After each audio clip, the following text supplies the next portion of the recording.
maybe. But they just want people to talk about the field house. Okay. The soccer, oh. Right. This town council work session for Tuesday. For Tuesday, October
may impact that number. So we just wanted to make you aware of it. We are going with what the assessor's office has published right now. But we just wanted to kind of put it out there, there's potential risk. And if there is impact from the ballot measure, we'll come back depending on if that impacts our property taxes for the town. We'll come back for either an appropriation at that point in time, if we have lower taxes coming in based upon that measure in November's election. But as far as property tax, we only get like 7-8% Yeah. of the. Yeah. I'm just saying that in case people are watching, so they don't blame us for those astronomical assessments. Right. Okay. But we do have it looks like a large percentage, but it's, I don't know, 1.5 million Yeah. or give or Okay. take growth year over year, which is higher than what we've had in the past. Yeah. There are no other revenue changes apart from updated fees, and we'll talk about fees along with each of the specific funds. We haven't put in for any grants that are not guaranteed at this point, so there is always potential for upside with grants that do come in that we have not had the 100%, yes, you're going to get them at this point. As far as investment income, this is a slight change of methodology to how we did it last year. Last year, we had everything allocated to the excise fund, but we actually did book that out based on a weighted average on the fund balance across every fund. So from this budget for 2024, we're actually planning on budgeting that at each fund ballot to each fund so they can earn their own interest. And we do put that out as a weighted average based on the initial fund balance. We anticipate $5 million in investment income for 2024. So if you look at 2023, we actually have earned, and we plan to earn between 6.5 to 7 million in investment income for 2023, which is pretty phenomenal. And it's the wonderful work that Dave's been doing, not only with the bank and the investment companies to get such an excellent return. To give you kind of an interesting fact to see how that's grown. In 2019, we earned 1.8 million. 2020, we earned 670,000. 2021, we earned 80,000. 2022, we earned 690,000. So we've gone from 690,000 to 6.5 to 7 million for this year. So it's huge increase on that. Is Yeah, that a, Kudos, Dave. Thank you. is that a factor of the balance or the interest rate or both? It's Strategy. it's making use of the funds available that the town has to work for us.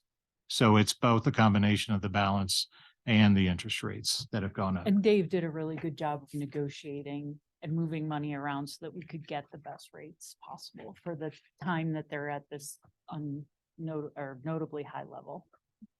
If you have 50 million set in a bank that before was making less than 1%, that's now making 4 to 5%. Yeah. It's a huge difference. We have an investment policy. to Protect Dave. Yeah. Yeah, We do. I'm assuming it's pretty conservative. Very. So We are in very conservative Yeah. government investments 4.5, 5%. That would be happy for that. in 2024. Yeah. Yeah. Right now, we're running more than that. That's great. So moving on down to personnel, we have budgeted for a 4.5% merit average increase that's based on the anniversary date. We have increased the healthcare benefit allocation by $500 per employee. It was 17,000. It's now gone to 17,500 that is being charged to each fund. And overall, the healthcare cost projection has increased to 700,000. So we really, that all kind of rolls up to about a 5% increase when we look at compensation across the board, whether it's salary or benefits, works out to about 5%. We have also included within compensation for this year a cell phone reimbursement across a lot of the employees of the town who utilize their phones for supporting themselves during work as well. So that's something new that's been taken out of an expense and moved up to a compensation package. As far as staffing, we have assumed 100% staffing as of January 1st of 2024 with no vacancy rate built in. Traditionally, we run about 15 employees light. And if we trend that way for 2024 as well, that gives us about a $1 to $1.5 million upside in compensation that we would not be spending. So that does give us a little bit of wiggle room. Does that make sense on that? Okay. We have some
What's Um, going on with this? No, it's got a power outage across the town. You should get Dave a chalkboard or something. Moving forward, not backward. Okay, sorry. Underneath the fund balance, you'll see an area that is called out for restriction. So that's where we're actually just saying for restriction. We're going to hold this money aside because we have plans to spend it, and we want to make sure that we don't go spend that money. And as far as reserves, if there is a reserve that resides under that fund, that's where we've moved that money out of that per se checking account, moved it over to savings account, because we know 100% we have got something that we want to hold aside and specifically for that spend. Let's talk a little bit about the expenditure by category. You're going to see these 9 categories from personnel all the way down to transfers. Every expense has falls into one of these categories, and they kind of group to help us when we roll up and look at where some of these commonalities reside. We can make better financial decisions. So personnel, that's going to really cover everything that's related to compensation. For material and supplies, that's where you're going to get your office and department supplies, uniforms, repairs and maintenance supplies, fuel, stuff that we actually use and consume for the town. Charges for services, this is where we pay people to go do things for us. So whether it's a janitorial service or a consultant or a contractor. Minor capital. This is depending on the fund, whether it's government or proprietary, this is where we're going to get our fixed assets. And depending on which of those 2 rules, it is either expensed for that minor capital as a fixed asset, or we take the value of that fixed asset, do an accounting adjustment at the year end, place it on our balance sheet, and then we depreciate that item over the useful life of that asset. Fixed items, that is for rental, depreciation, or insurance expenses. Debt is for the debt interest and principal on our COPs, our certificate of participations, reside under the debt. Grants really covers grants and scholarships. Allocations, this is where we talked about the internal service revenue. This is where we allocate money from all of those funds up to those internal service funds.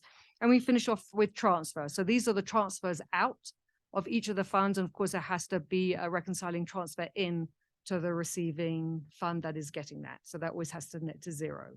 So when we get to the end of our presentation and we get our roll up from a town summary of everything, and then net of fund or net of transfers, that's what it takes out that movement.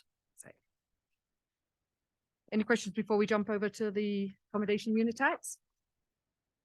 Okay. So starting off with revenue on accommodation unit compliance, the actual fee, 2023 was over budgeted. So we decided to reduce it down in 2024 by about 6%. We actually had some carryover from 2022 that was included in the 2023 budget. But when we went through our audit this year, we had to make an adjustment to actually put that revenue back in 2022. So it, the budget for 2023 was just overstated because of that adjustment we had to make. That's right. Okay. And I would just say, looking at this particular revenue line item, we don't have it really growing. We have it just, we have the fees the same as they were in 23 for STR, but the, we're going to slowly take this revenue down, assuming we have less licenses in the future. So that's why you see a negative there, but if you look at compared to the 2020, we're basically flat. Yeah. From an expense standpoint, the only thing I wanted to call out is the allocation. And that is where we have moved the STR software cost. We've moved that over now under the IT fund. So that has been removed from their budget. And we had a kind of a methodology and to really kind of put more of like a center of governance and ownership underneath IT. So they had full visibility and ownership of everything from what we were offering and using as a town. So it's under their visibility rather than having it dotted around every other fund. We wanted to move everything under Chris, so he had that management overview. As Dave mentioned, the fees remain the same from past years into 2024 for compliance. And one other comment on this fund. We have it breaking even. I mean, it shows $112, but basically the revenue is funding Bella, it funds community services officer, it funds some admin support. Anything left over, which is around $7.5, give or take $7 million we're doing in 2023 or 2024, that's going to affordable housing. So that money is helping our affordable housing projects fund themselves, basically. So that's why you see this fund balance, if you will, basically a break even.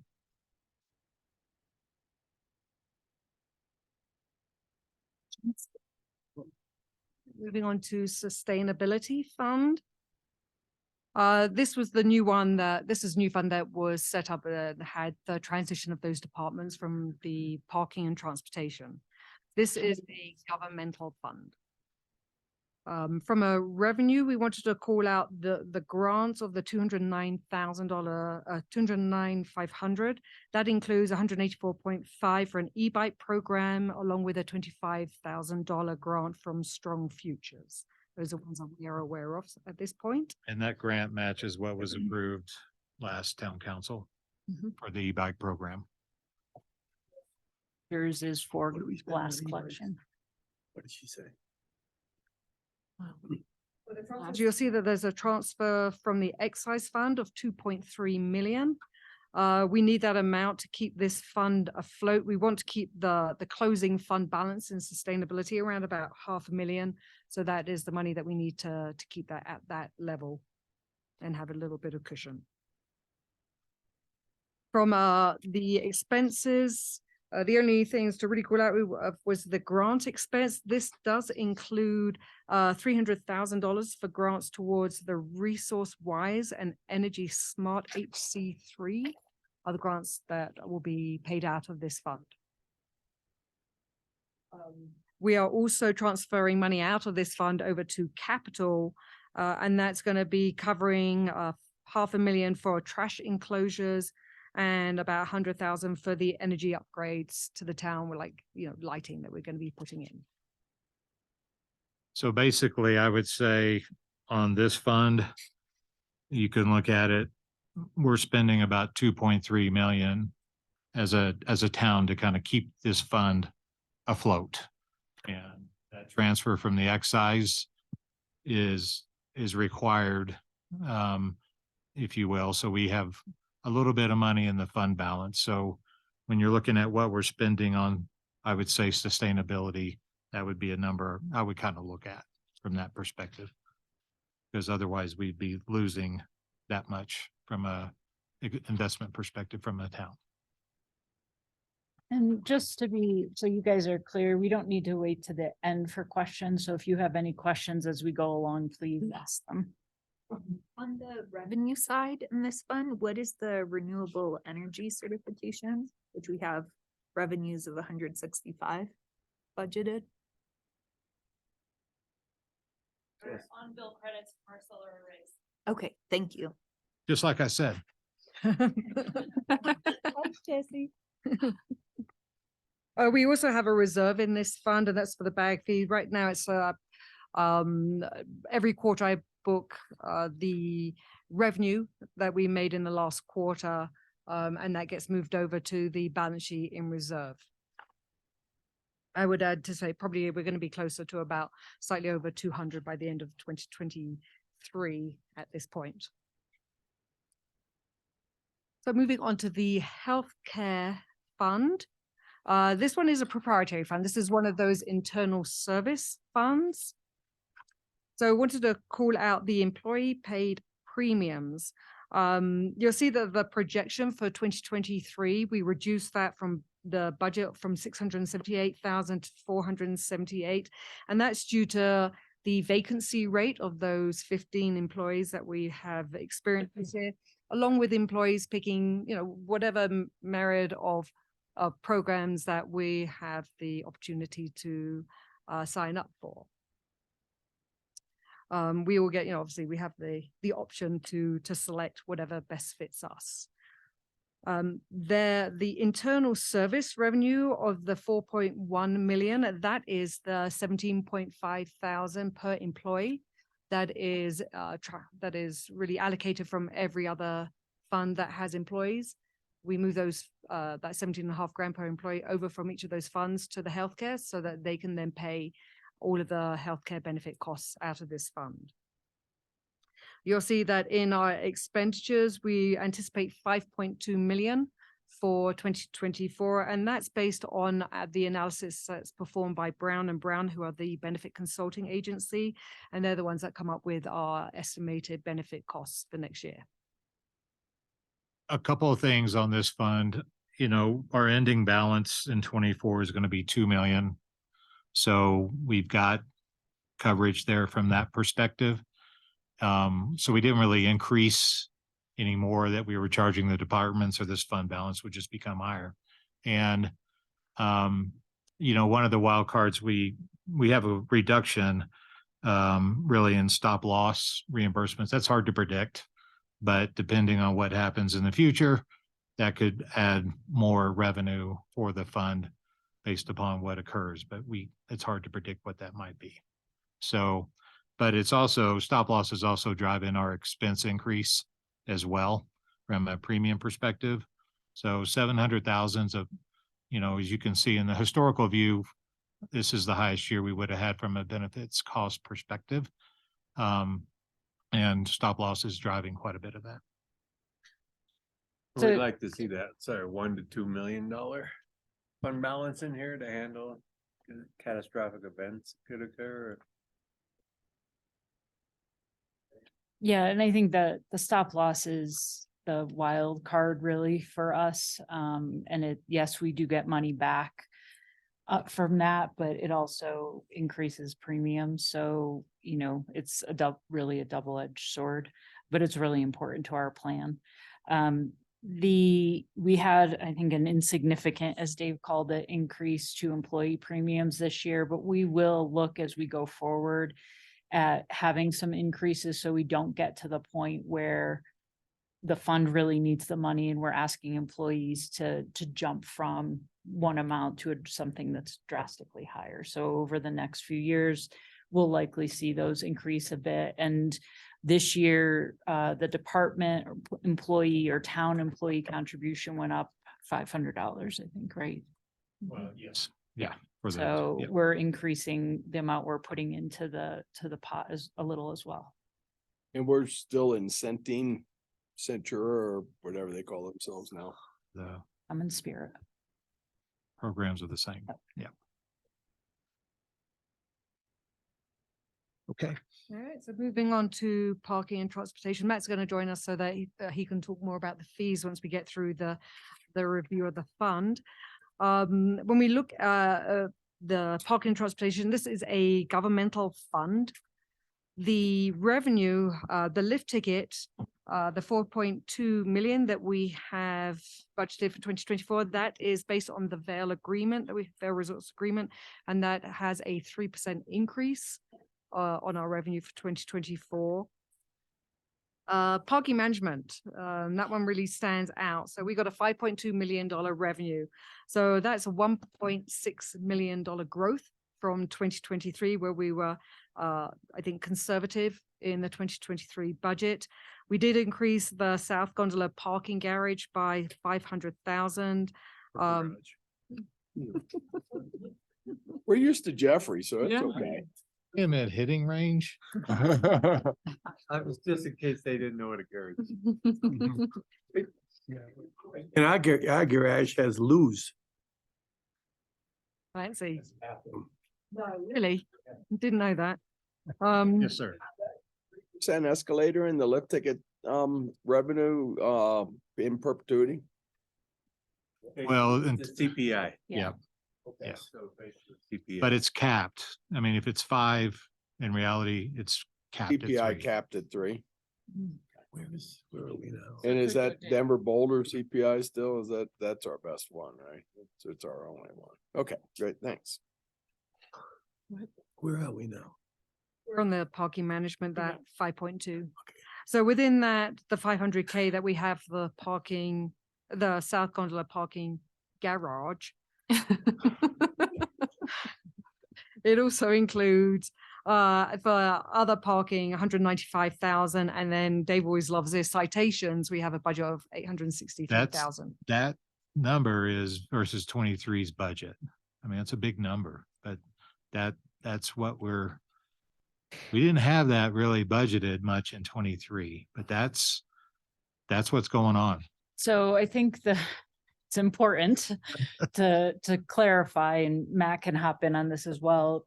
I believe part of that increase is the escalating fine structure that we put into place for a number of violations. And so you would expect, unfortunately, if people continue to violate multiple times, that they're going to be paying higher fines. So it may be that there are more tickets being written. We did ask for more tickets to be written in employee parking areas and places like that. So we could see an increase in those numbers, but also an increase in the fines. And I don't, Matt, if you have anything else. Yep, you're spot on. I think additionally, the elimination of first-time warnings last March has a big impact on this number.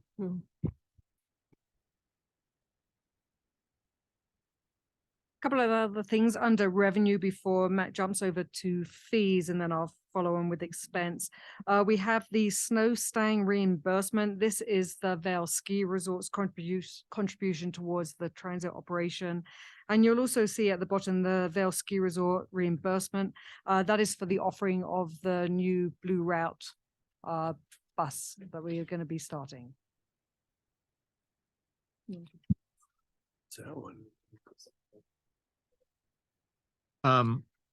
So I think let's just finish the fund and then we can jump to fees. Okay, all right, Go with the okay, book. sounds good. For expenses under personnel, there was a small allocation adjustment actually for Matt as he was reallocated slightly across 4 departments rather than 3. So that had a little bit of saving here. The charges for services, you'll see that there's a $1 million increase from 23 to 24. That is primarily for interstate parking management, but we have to call out that in the 2023 budget, there was an error in the budget numbers, so we did not capture the full amount. So that's why you'll see that the projection for 2023 has been increased by about $500,000. That's to call out the interstate parking management adjustment. So it's really not going up $500,000, but what we had in the budget for 23, it makes it look like it, but it's not. Debt services, this includes the principal and interest on the South Gondola parking garage. And we actually paid this off in 2044. So another 21 years. Yay. Already looking forward to it. And then we'll move on to fees. I just wanted to highlight a couple of things in the 2024 budget, because I know we talked about this. They're going to spend about $30,000 to put different bike racks on the buses. And Matt may have talked about this during the annual report, but just as a reminder, and it's unfortunate Eric's not here, but they're going to spend about $57,000 on an update with Synchromatics. So hopefully that'll help things run smoother with the app. What is The Synchromatics? website.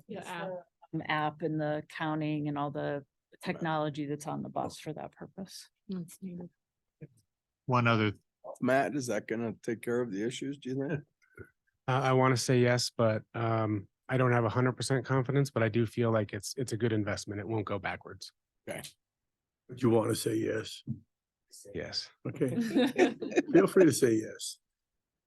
before we leave this page, just real quick, the debt service restriction we talked about earlier, that's 2 years of that, which is being charged to this fund. So we try to keep this fund right now in 24 It's going to be about 604 grand after restrictions because we want to build a little bit of cushion to that fund. So we are transferring some money from excise fund into this fund to help it keep it at that level.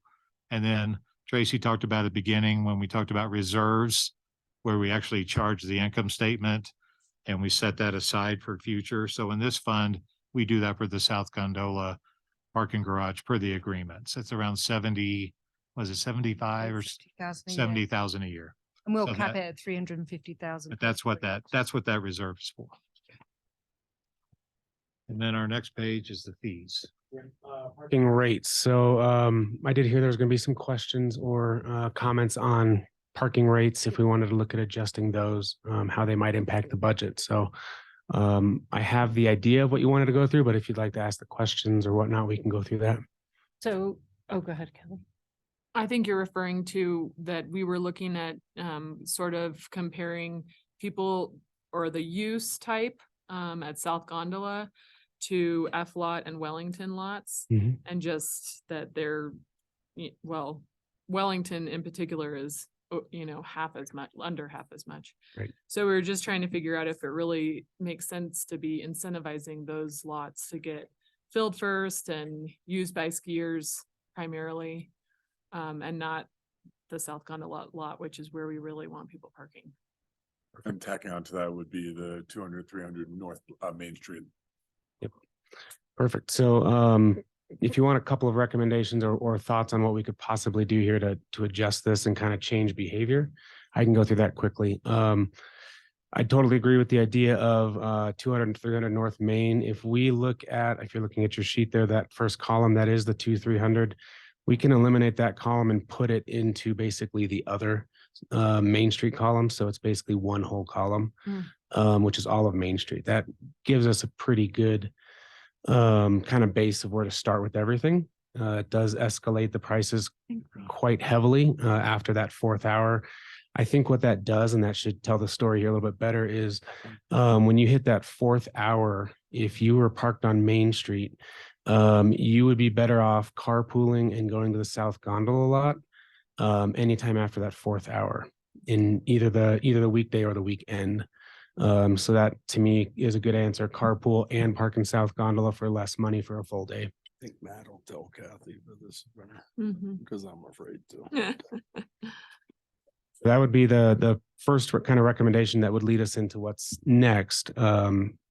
I think ultimately the other two things are F lot and Wellington.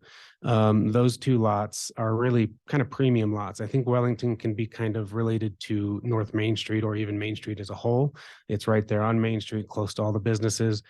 We could look at, this one probably is more for debate. We could look at matching either the Ice House rate in Wellington, or if we wanted to be a little more of that premium lot type, we could go to that 100 or to that Main Street price as well, escalating a little bit heavier. That lot, Wellington, as you probably all know, is full all day, every day.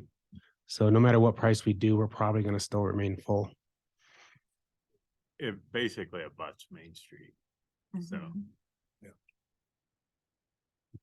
I would defer to you, whatever you think. Yep.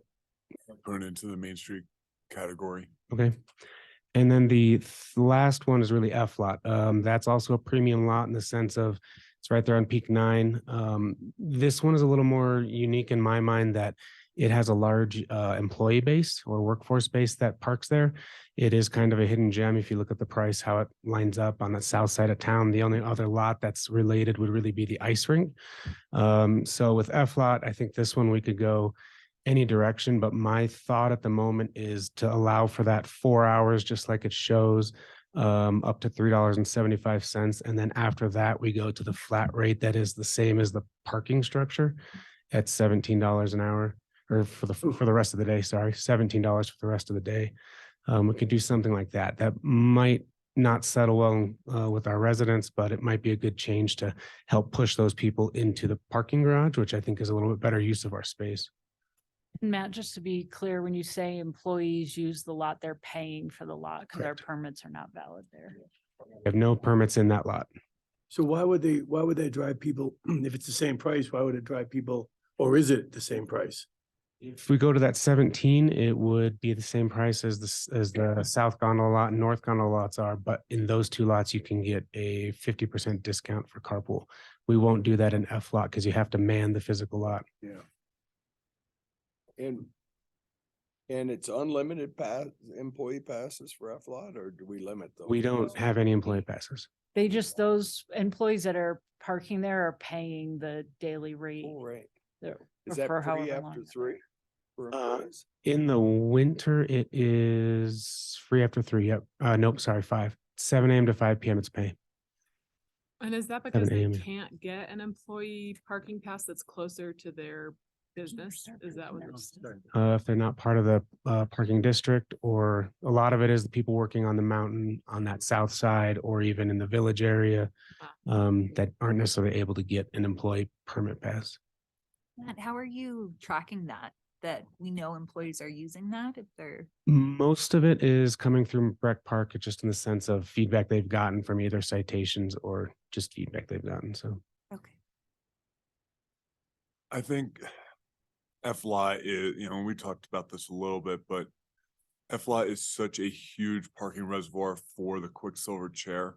And anyone that is a go and beginners, especially taking lessons on Peak 9, that's their go-to spot because you walk right, or play Through the whatever, traffic. yeah, through the traffic, exactly.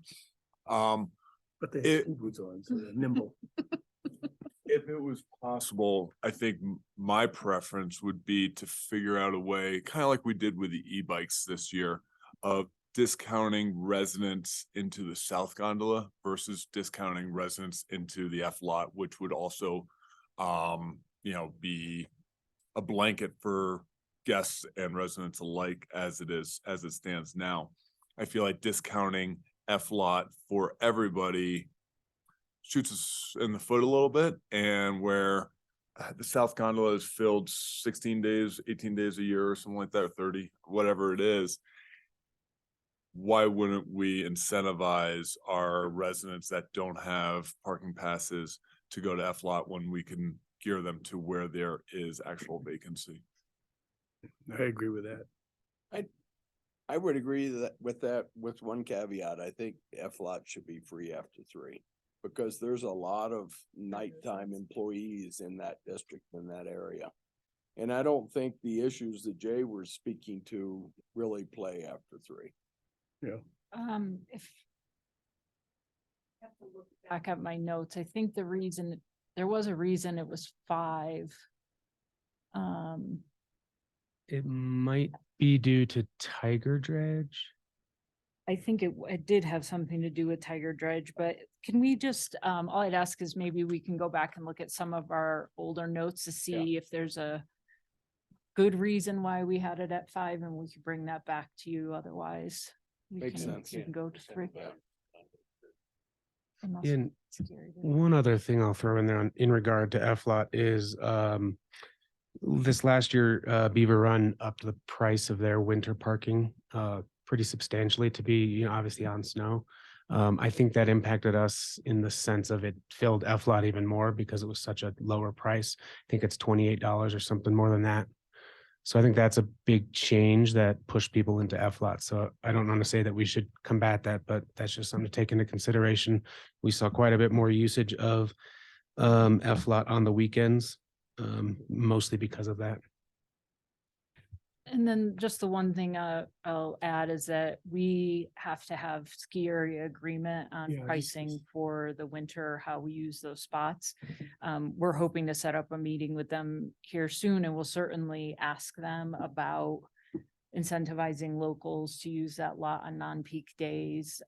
We had mentioned some employee Structure. potentially, did I say South Lot? You didn't say. Oh, sorry, I meant South Lot.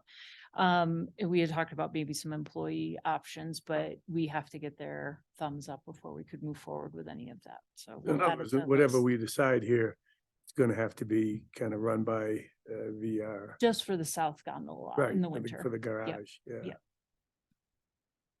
and Matt, with any of these changes, can we work with the parking app to make sure that that's well messaged? So for those residents that they know they don't have that cheaper price and aren't shocked with the big all-day rate? Yes, we are starting to figure out some good ins and outs with the actual Passport app on when you enter a zone, we can actually put in there, hey, did you know you could park at the parking garage for this much less or something like that? Those So are great. yeah, they seem to be working better for us. That app's working a little better for us now. so I've seen them on numerous occasions. Those Yeah. are really good. Good. People parking at F lot locals, and they're not skiing. It's working, they're employees. If I had to guess, it's probably 50-50. Really? Yeah, Local ski peak 9? crossing the village road, yep. Oh, if you reproduced. Okay. Why? Who wouldn't be eligible, would work in town that wouldn't be eligible for an employee parking permit? You have to work within the parking district, so that's pretty much like. Park Avenue to the south is not part of the parking district. Yeah. So Lacima and Village and all that. Oh, So, Hmm.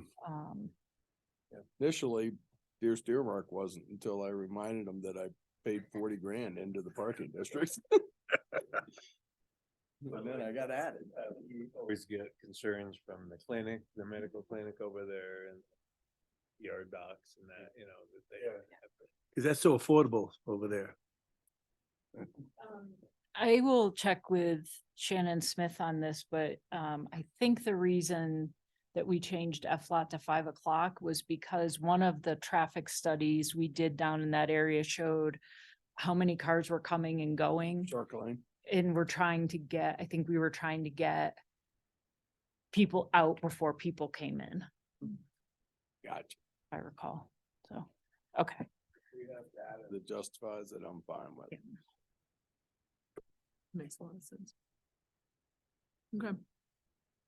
Questions? So we can come back, maybe in your next parking update, you could redo the schedule. We'll put it in the packet. You guys have a chance to look at it. And then we'll add it to the budget. Thanks for looking up that. Yeah, thank you. Thanks, Matt. What? This is the most I've paid attention in years. I swear to God. Cause it's so well laid out. It is, To the yeah, point. it is, yeah, it's very, Work of art. I love the feng shui. I'm moving on to the childcare fund, please. This is a governmental fund.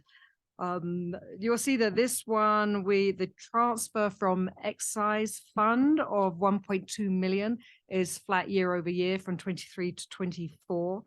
And the transfer that we move from the marijuana fund of the 500,000, that is the minimum amount that we have available in the marijuana fund so that we can keep that fund afloat. Moving on to expenses, there was in the charges for services, we had in the budget 592,000 for 2023. And that was for the actual renovation of the timber line. That did not occur. So that actually got moved out of 2023 and is now proposed in 2024, but it actually falls under the minor capital line because that would be an asset for the town. We do not have captured in our minor capital for the potential renovation of the Montessori Center. We are not too sure about that one yet, so that hasn't been planned in here. And we're going to talk about a few of those things when we get to the 5-year projection for childcare. The other thing to call out for expenditures is you'll see in the 2023 budget, there was an 875,000 budgeted for 2023, and that was for the capital funding of the new childcare facility. That has been removed from the CIP, so we did not have to transfer money over to the capital fund for that. Yeah, that was for the design and it was kind of a placeholder, but since we didn't do it this year, we did not give the capital fund that money, so it stayed in childcare. And just grants and contingencies, that's where the scholarships are coming out of. Yeah. And so was the 592,000, Did we determine that it's actually only gonna cost 450,000? Is that what happened? to the rest of them? Well, within charges for services, you have lots of other accounts Oh, gotcha. that Okay. make that up. It was only 450,000 was The timber the, line. the number. actual timber Okay. line. We plan on finishing out this fund balance with about a $7.5 million fund balance, and then we're restricting 5 million. And then as we get to the 5-year outlook, I think Shannon, you're going to speak more about that at that point. Yep.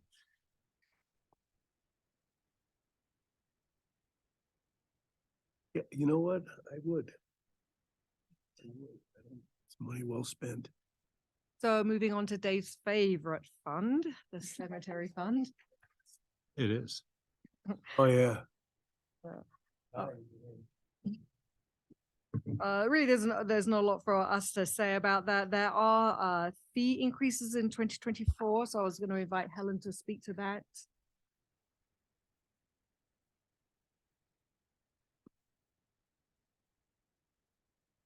Hurry up, Dick. We're talking about the cemetery fund. Well, we're gonna get a variable message board there.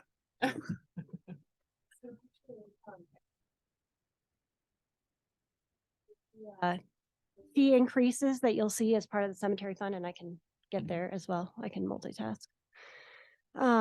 Were approved as part of the rules and regulations change that happened in the spring. So this may look familiar. You haven't seen it quite in this form. But you did review this as the rules and regs that were put before you in, I believe it was May or June. Really what we were trying to do with this was to prioritize residents in our cemetery because we saw kind of an alarming trend during COVID that visitors wanted to be buried here. And we are at the point where we're running out of space. So that's how these adjustments were made. The out-of-county resident prices are really restricted to those who have family members already in the cemetery or have very recently moved out of county for health reasons and lived here a long time. Questions? Thanks, Helen. Sure.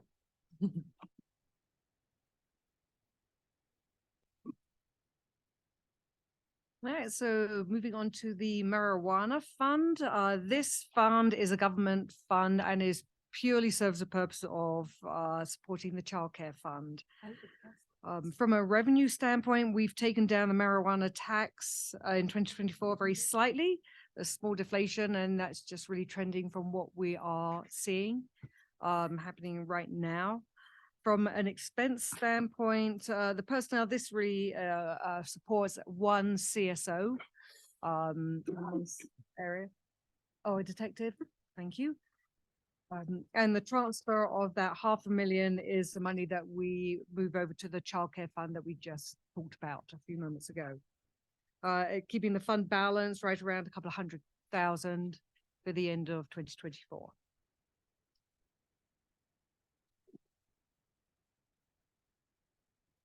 Okay, moving on to Special Projects Fund. This is also a government fund.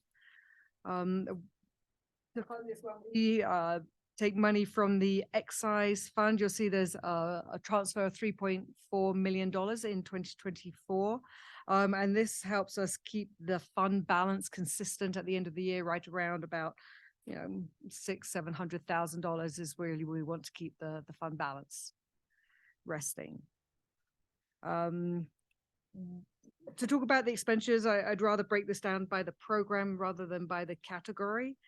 So focusing on the Breck Creative Arts, the 2023 projection, this is slightly higher to the 2023 budget, and there was a little bit of repair work for the Paley sculpture. It was only about 15,000. We had to compensate for that. Is there anything else you would? There was some projector work at the Eclipse. We have for 2024, there was an increase in utilities of about 63,000, and we're also allocating 168,000 from Breck Creative over to the facilities fund as well. So that's captured within. For Breck History, There has been a reduction in their capital need. So they didn't, we don't need to send as much money over in 2024. It does include a $50,000 Breck History Reserve, which isn't really a reserve that we have on our balance sheet. It's a reserve that they have on their books. And we are also covering not money that we send over to them, but we actually pay for about $350,000 for grants and scholarships that we actually pay directly. And we'll make a change in the future because that's not Breck History. So it looks confusing if you're looking at the total Breck History line. So we'll make that change in our general ledger to recategorize that. But the Breck History does tie with their submitted budget. And you've got write-ups from Breck Create and Breck History if you have any questions. Otherwise, we're gonna go through them.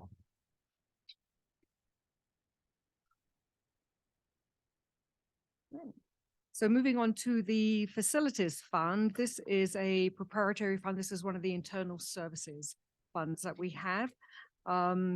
The revenue, the internal revenue, service revenue of the 1.1 million, this is where we're taking funding from all other funds, departments, consolidating them under facilities so that they can own everything that's going on within this area. For the expenses, we've got expense request of just slightly over 1 million. There are going to be some realignments between the categories of expenses. I don't believe any of this really lives under a minor capital. When I looked over the project list, it's probably going to fall more into charges for services of this 1 million. Tracy, where was the 1.4 million in revenue?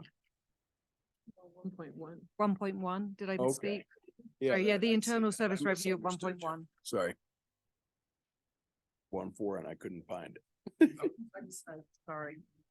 Like our facilities fund, most of it is known because we planned it out, right? Like we do one roof, replace one roof per year, or replace a water heater per year, or are things as they break, or are they on schedules? Well, it's really a combination. So my understanding from Matt is that when he has a plan that determines when he anticipates something to be needed to be replaced or fixed. And at that point of that year, if not earlier, he makes that determination if that is required or not. And he may push it out a few more years or not. Reprioritize, so swap one for one or something. Yes. Yeah, based on what he is really needed. So when you look at his pro forma, what he's actually got that has come up due to be replaced based on his determination, it may not actually be that because he could come along and be like, nope, it's good.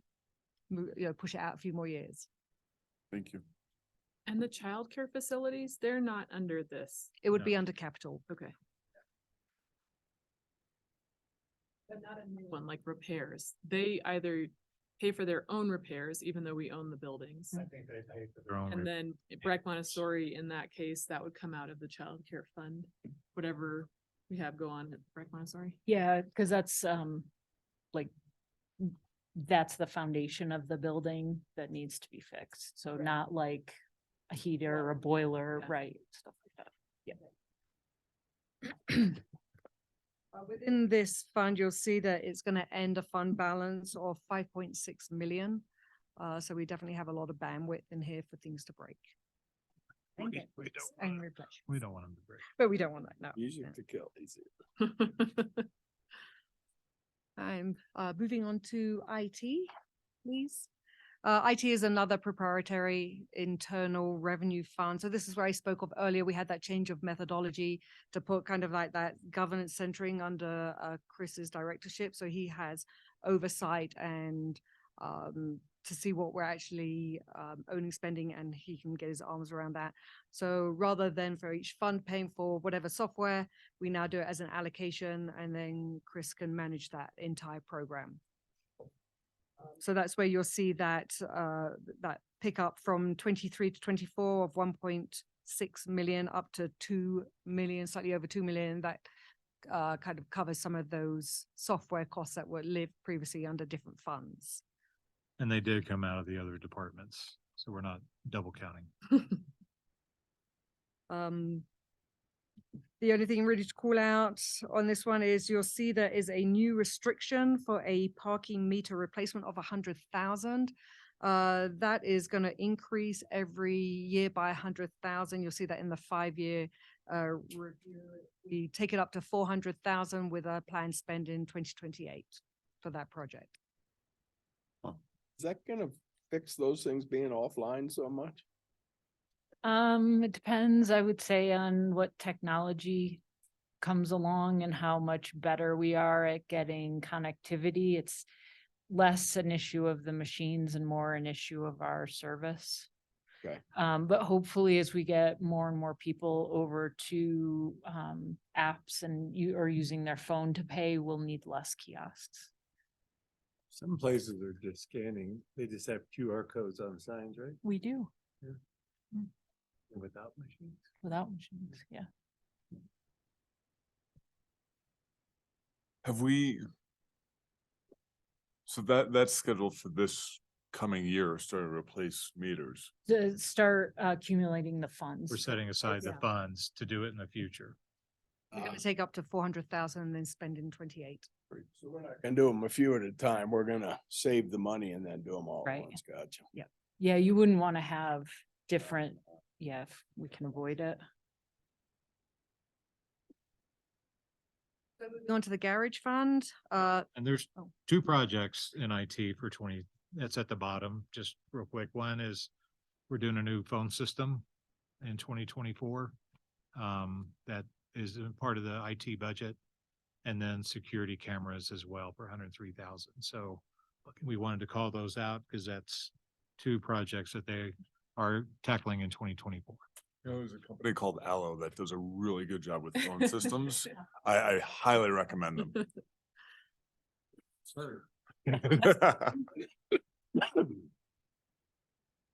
garage fund, please.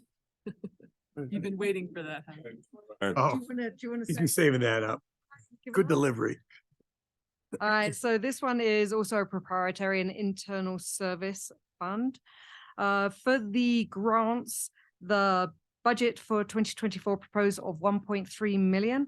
This includes 960,000 from VW and a 400,000 faster gap grant. It does not include any bus grants at this point because we do not know if they're guaranteed. So that has not been put into the budget. The sale of assets, you'll see that that has $516,000 revenue that we anticipate. We were able to complete an inventory alignment of the fixed assets in the garage fund to actually what we have in on our balance sheet to what we actually have in our records. So we're able to do a true up. So that means that we can now recognize the sale of those fixed assets that weren't previously on our books. So you'll see that fixed asset restriction at the bottom.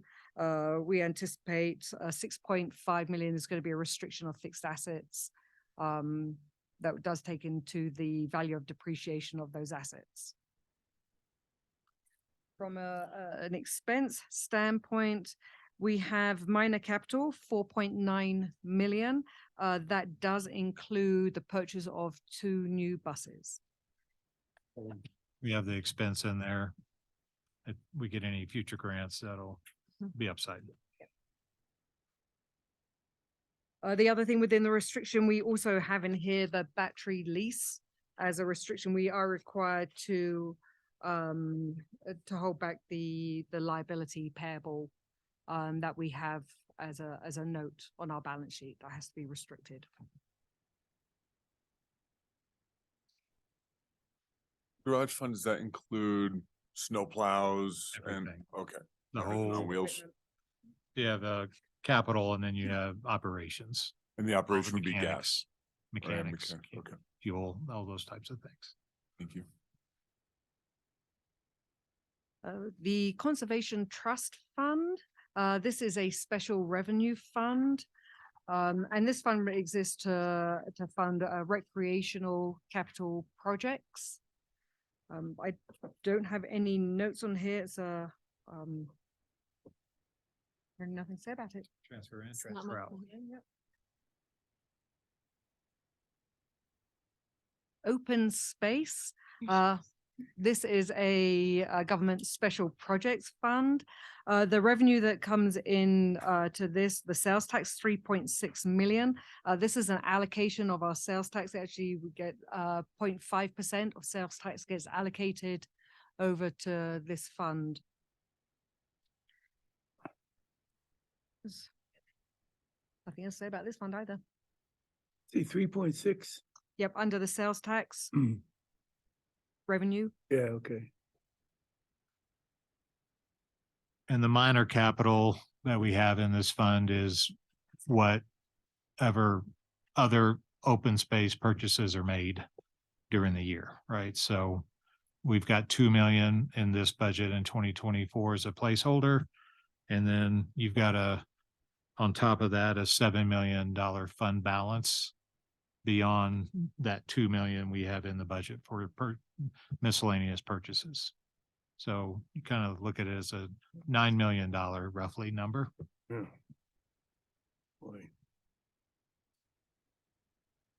Unbelievable. It's the good work. Any questions? No. Those staff, the majority of the staff are trails crew, I presume, or? Yeah. Yes, so you have Ann, Tony Overlock, and Alex and Joel are all full-time, and then the rest are your seasonal trail crew folks. Right. Yep.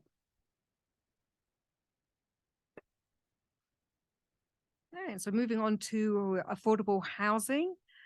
This is a government special projects fund. If we break down a couple of points of revenue I wanted to speak to. The grants includes a $750,000 grant from DOLA, and that's for the Alta Verde 2. The Huron Landing and Justice Center income. This is the 50% match that we get from the Summit County government towards a COP debt payment that we have. Wanted to call out the partner contributions. You'll see that is no budget in 2024, and that's just more of how we are capturing our revenue, whereas before it was placed under that, and now we've got kind of more specifically on the balance sheet. I've tried on the income statement. I've tried to get a little more granularity with our ledger accounts, so there's more visibility rather than bundling things up into accounts that you wouldn't necessarily see things stand out. Rental income, that is for the Justice Center and the Ula apartment rental that we receive. We also transfer, let's see, 7 million from the accommodation unit tax over to this fund, and that's the fee. fee. That's Fee. the fee. Yeah. And then the transfer from excise fund of 3.5. That's similar to other funds where we bring money over from excise to keep the fund balance afloat. We're actually not going to book this money until the end of 2024 to really see what do we need? What does the housing fund need? There might be other grants that come in that we don't have in here, so there's no need to transfer that money in January 1st. We'll see what shakes out during the year, good or bad, and we'll make a transfer at that time. This is a fund that gets a little bit complex. So but we need to have it break even at the end of the day after restrictions. And so the 3.575 million is what we need to have happen in 2024 to make that work. And so we're not calling it a loan. We would call it a loan if it was being paid back on a normal basis, but right now it's not. We'll talk about that in the 5-year. So we're calling it a transfer right now, but we are keeping track of the balance. And so I can't see. So if you actually scroll up a little, we have at the bottom. it's about $13.4 million between 23 and 24. That would be that transfer balance, if you will. And as we get into the 5-year, it's going to grow. So we'll talk about that in a little bit, but that's kind of where we are from a housing perspective to keep the fund afloat with the revenues that come in, but whatever else is needed from excise to to make it balance. So that's where that is today. The expenditures have broken it down by project for you. We are keeping the housing helps and buy downs to about $2 million a piece in 2024. You'll see a $1 million for the block 11. That's for the design. It's kind of the kickoff for that design work that will be planned for 2024. And as we're kicking off that, we also have $1 million in there for Justice Center, and that is for the wrap up of Justice Center. We also have on the bottom of this page the inventory number of units with anticipation of 1,598 units being available at the end of 2024. And as you look at the 5-year plan, you'll see that metric getting built out. So the big driver, getting some help from excise in 24 is stables. It's $10 million. That is above and beyond what we're spending in How many? 10 million. 10? And Lori, forgive me, we don't have these projects broken out in the historical view. So, but we did this to try to take the housing pro forma when we get to the 5-year, so we can kind of keep track of what we're doing going forward with some of our expenditures on housing, and to keep some visibility to the projects. And so that's something we've added this year, just to try to take the housing pro forma and embed it into this fund book. And then we also have all these different restrictions. So these are, we have our debt service, which we talked about. That's 2 years of debt service for the Affordable Housing Fund. And then we have the Alta Verde loans for Alta Verde 1 and Alta Verde 2 and Pinewood. So those are checks we've written. So we have to restrict them so we don't show that we have money that we don't have related to that. And then the 2.5 million is really on our buy down program. We have some inventory we're going to keep. So that's what that 2.5 million represents. That housing has said they want to keep as available going forward, and we wouldn't resell them. And so on the buy down program, we have an assumption and we're going to flip 10 units in 2024, usually take a loss of about 250 grand a unit.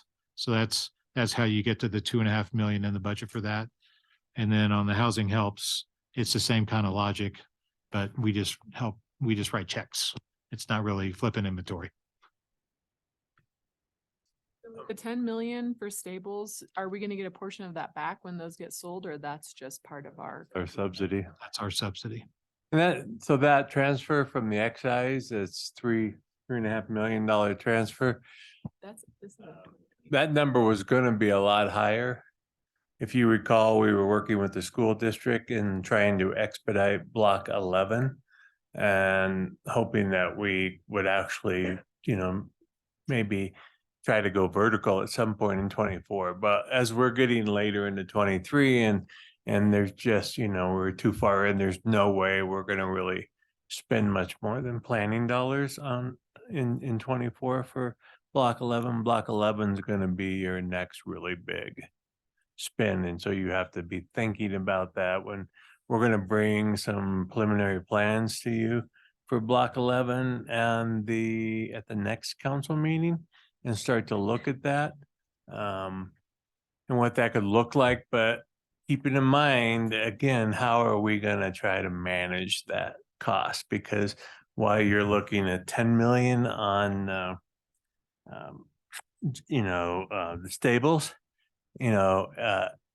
could easily exceed 20 million subsidy on block 11.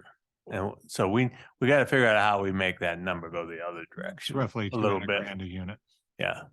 And we're looking at 100 units out there. And so we have to, and that's going to be spread out over a 3 to 4 year period, obviously, but still we have to think about that real hard as we're planning it. So, and that boils down to diversity of units, size of units, all of that stuff. What's in them, what's on them, all that going to play into that. And as Tracy mentioned, at the you know, after the restrictions here, we do have the number of units just to start to keep track of where we are. So by the end of 24, we'll be at 1,598 units that we've done, and you'll see that carried out through 2028 in the 5-year.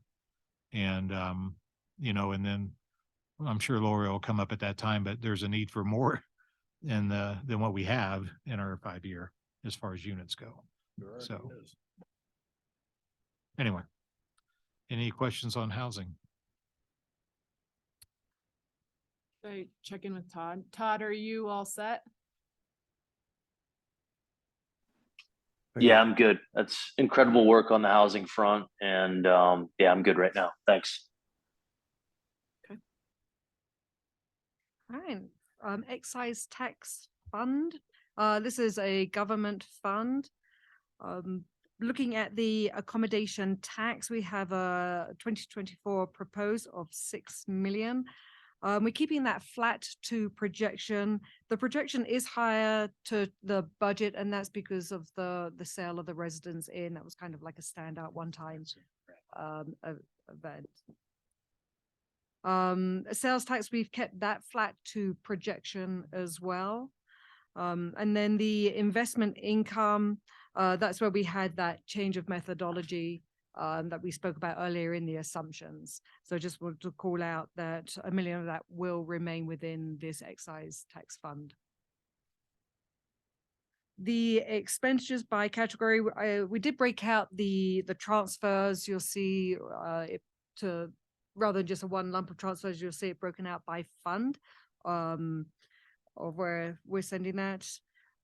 Interestingly enough, if you look at the transfer to the general fund, we're having to send over 19.7 million in 2024.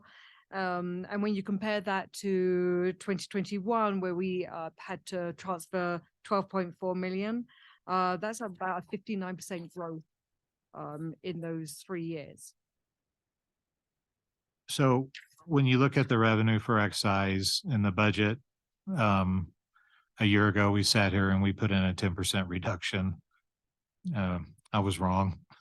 So we're not doing that in the future, but we're not growing it either. So we're really we're trying to keep it, you know, flat based upon what we're seeing in the monthly sales tax reports going on right now between 22 and 23.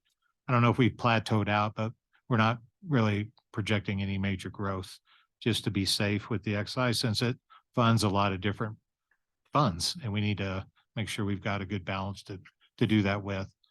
So that's really, and then on the RET, you'll see at 5.4 million dropping to 400 grand of that is for one commercial property sale in 23.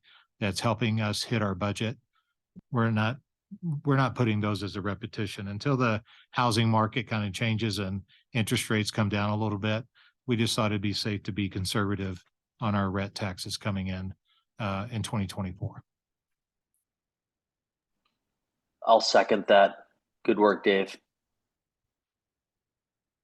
And then The restriction that we Yeah. have in here, this is to, this aligns to our CIP under the capital fund, what we'd be restricting in this fund.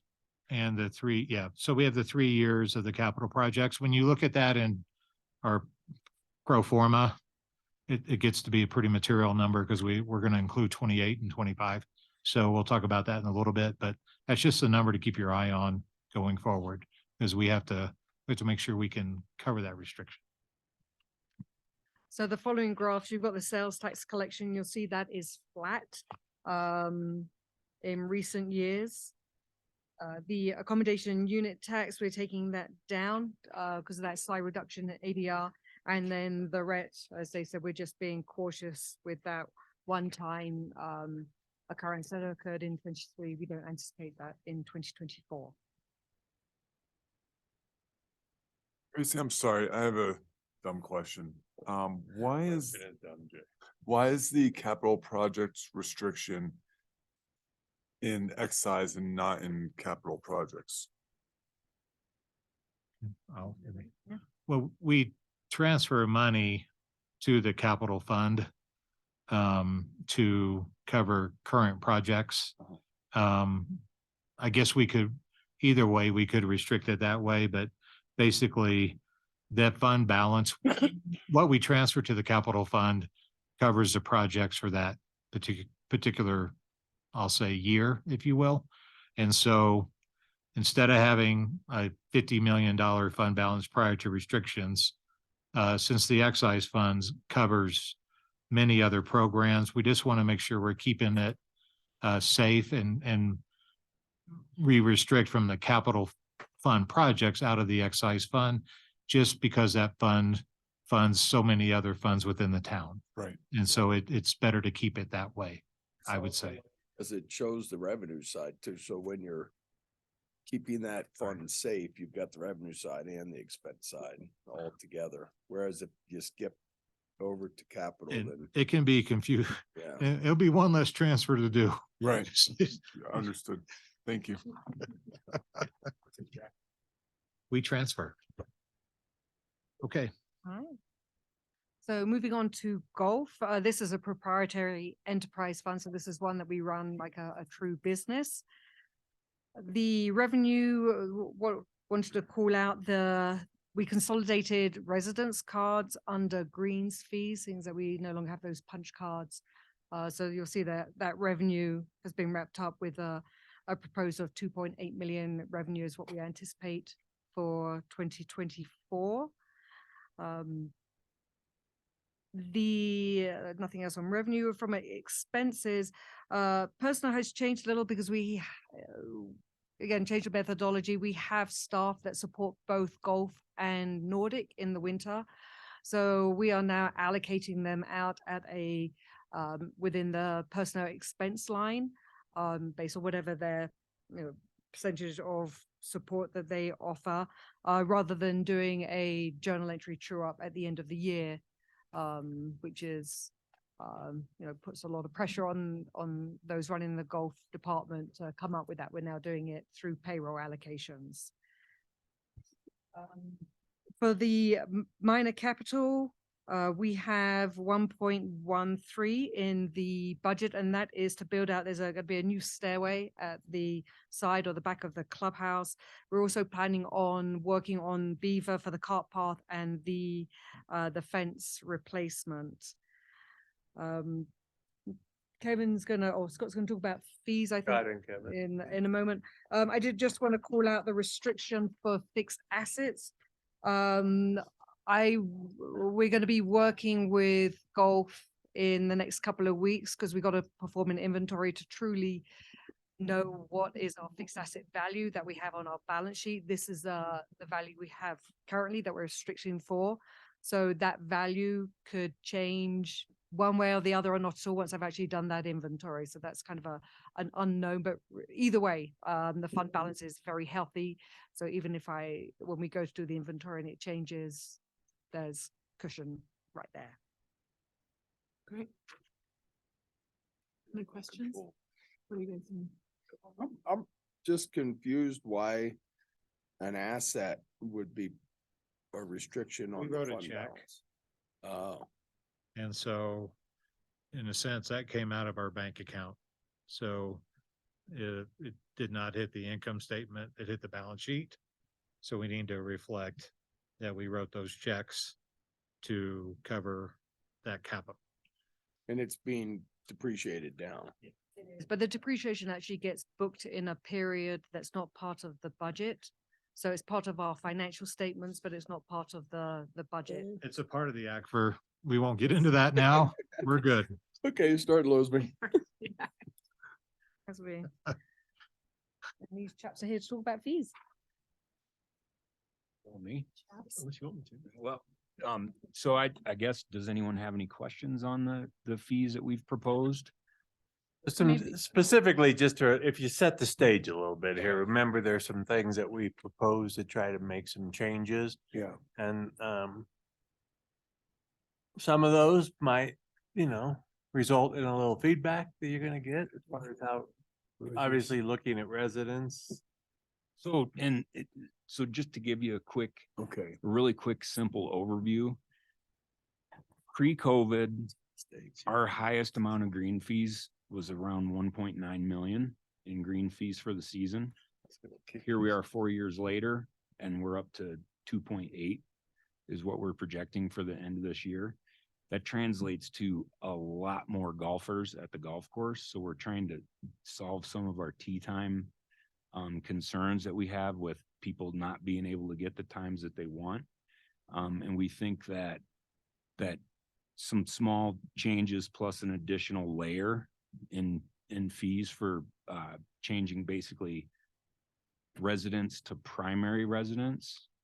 That's the key component in here, is saying, okay, primary residents in Upper Blue are gonna get the lowest rate. And then county primary residents will get a new tier in there slightly higher. And then we go to Summit, Eagle, and Park County owners, but not primary residents, is the third tier. And then our rack rate, which is all these, the highest rates that we have. When you say primary resident, you know, the first tier, Mhm. is it primary resident Breckenridge? Is tier one primary residence Upper Blue, tier two? No, Yeah. tier one would be Upper Blue. So Hoosiers Pass to Farmers Corner, Yeah, that's okay. primary resident. Okay. And The way they're gonna prove primary residence typically is Driver's license or voter registration. vote or something, so it's not. Being a second homeowner doesn't guarantee you a primary residence. What is the most accurate, do you think? Do you think it's driver's license or voter? Driver's license. is Driver's probably it. license. You think driver's license? It's I would most think, I mean, people it's have- easy to switch your driver's license, but I think it's whatever, you know, you guys probably thought about it, but you think that is, Someone can pull out of their pocket and say, this is my license, and that's the best, the easiest best. for thing. staff to confirm. right? But a trip to the DMV, you can change your Texas license to Colorado pretty easy. But I don't know, yeah, if we're all looking for the same, to serve the same purpose, you know, for the same result. If you guys think that's the case, driver's license and, you know, I suppose. Is the intent to use this primary residence category, you give the primary residents a step up in tee times Yes. of availability of More availability. ability to get tee times? And that will be the same case with men's league. Correct. Okay. So are you planning on that because there'll be something that'll allow you, are you relying purely on cost to make it easier for locals to get? Or there's also gonna be like an accompanying way that you can sign up for tee times that We're if you're. digging. So what we've done is we block out percentages for the 4-day booking window. Mhm. So you've got 4 days from, let's say you want to play on Thursday, I think that would be Sunday, right? Mhm. So Sunday it goes live at 6:30 a.m. And what we found is that the folks who are local punch pass holders, if you will, are the ones who are jumping on then and try to get there. And we reserve those primary tee times, which are early in the morning till noon-ish. And then we only release those 4 days ahead of time so that people can jump in and book their times as they need. So that percentage of how many slots we reserve in that blocking process has gone up over the last 3 years steadily. And we're looking at this year, we got a lot fewer of those comments because we felt like we hit about 43, I think, percentage is where we were, about 43% up from about 38%. So we're getting closer to where we need to be. And we think that this primary residence approach will only further that and benefit that. Now, if we need to block more tee times and increase that percentage of local booking times, if you will, we can do that, but we're going to take a look at that here in the off season as well. Gotcha. You know, honestly, I mean, I've talked to you about this, and I know as much about golf as I do about polo, but you know, I would vote for, even if it's a sacrifice of some revenue, whatever you guys are doing, I hope the result is in making it more easier for people that live here and that have been members of the club for a long time, can like get into men's league, get into the some of the more choice tee times. So That's absolutely what we're hoping. yeah, I'm assuming you guys are doing that, but that's my intention. I couldn't agree more. And yeah, That message has been sent, and I would just throw 2 more points about the T sheet. Sorry, the T prices you hear, the rates that are on this page. Number one is we don't want to be below some of the other local, like for our highest rate, so the 18-hole daily greens fee at the very top right, high season, we're increasing that amount because we don't want to be less than some of the other courses in the county, because then it incentivizes people to come becomes- here. Yeah. Right. And so we need to keep pace with that, which is Mhm. why you see that number there. And then I would call your attention down to the increase of $2 per round for the punch pass, the resident rate in high season at $50 a round. That rate is incredibly low. Yeah. And that's why, it's one of the reasons why not only is golf popular, but it's also incredibly cheap comparatively to play at Breckenridge Golf Course as a resident, as a primary resident. So we hear you, and it's a balance in trying to making sure we're doing that. So we do have, when we get to the 5-year rundown, we do, and even the capital program, we've got a number of capital expenses that are coming up on the heels of just finishing one this year with regard to the irrigation on the Elk. So yes, we understand that. We want to make it available to people. We also want to make sure that the enterprise fund has enough money in it to, take care of these capital projects that are looming. You know, you drive for show, you putt for dough.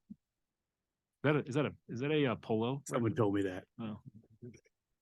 Scott, does that comparison, that rings true for the high season highest price and then also the locals pass that's comparative to other local golf courses, the locals rate, or that's way lower than local That's a good question. courses? Keystone. Like, where do we fit on that resident On the pass? local rate is what you're Yeah. saying. Oh, local rate. Yeah, we're low. Okay. We're low just about everywhere you would go. Okay. Local rate. Yeah. The best comparable would be other municipalities, right? I mean, you can't really compare it to the ranch and the river because they're owned by Vail Resorts. Right. So if you look at other municipalities, we are 50% of what those are. I'm okay with that, honestly. Yeah. Yeah. The Oh, local yeah. rate, I really. Yeah. Yeah. I like all the changes you guys made. I Yeah, think I- you put a lot of thought into it and trying to figure out this little niche. Thanks for doing that. Oh, yeah, I don't see it here. It's too small. The driving range and all that, is that kind of the same as it always been? We going did a up. couple dollar increase for Okay. range balls. Yeah, and you can keep those balls, right? Yes. Donate them back Yeah, through the, okay. Yeah, you do donate them back. Yeah. Scott and Kevin, Todd here. Just one quick question. And when you looked at the resident and then the resident of Breckenridge or Upper Blue Basin, as well as the Summit County resident, did you two consider maybe including in that lowest resident fee structure workforce? So somebody that works in the town of Breckenridge or possibly the Upper Blue, but lives out of the county and try and, is it worth carving out a niche for them that's in that, super favorable $50 range, or is that too hard to manage? I think we would be open to it if everybody would like us to look at it. We can certainly look at it. but they likely fall into the tier 3 there, the Summit Eagle Park County resident, right? Yeah. It's someone who lives in Park County but wants to play golf here. And I think, again, the direction we heard from council was focus on the folks that live in Upper Blue and play golf regularly. That was why we kept them. So again, they would fall under the Summit Eagle Park County resident, that 3rd tier there at $75 a round. I think you Might could, add Lake to that. I think Lake is included as Okay. well. Yeah. I didn't add it. No. It's not, but I don't need- we can add that. I think like, cause there's some Leadville folks that come over Lake County too. reinvent the wheel on that. I'm a little hesitant to include Eagle though, cause don't you think residents will come over from Eagle and golf? They offer the same A reciprocal. rate the opposite way. So if you go from Summit and you play at an Eagle County course, what is it? Eagle Eagle Ranch. Ranch, you'll get a similar Summit County rate. You'll discount. get a Summit County discount. So we were trying to. Fair enough. No, I think you guys. I guess I'm. my point. You heard it loud and clear in the fact that it's as a for-profit business that we'd like you to prioritize the people that work and live here, and I think you nailed it as good as possible. So I'm very supportive as is. Todd, did you want to jump back in?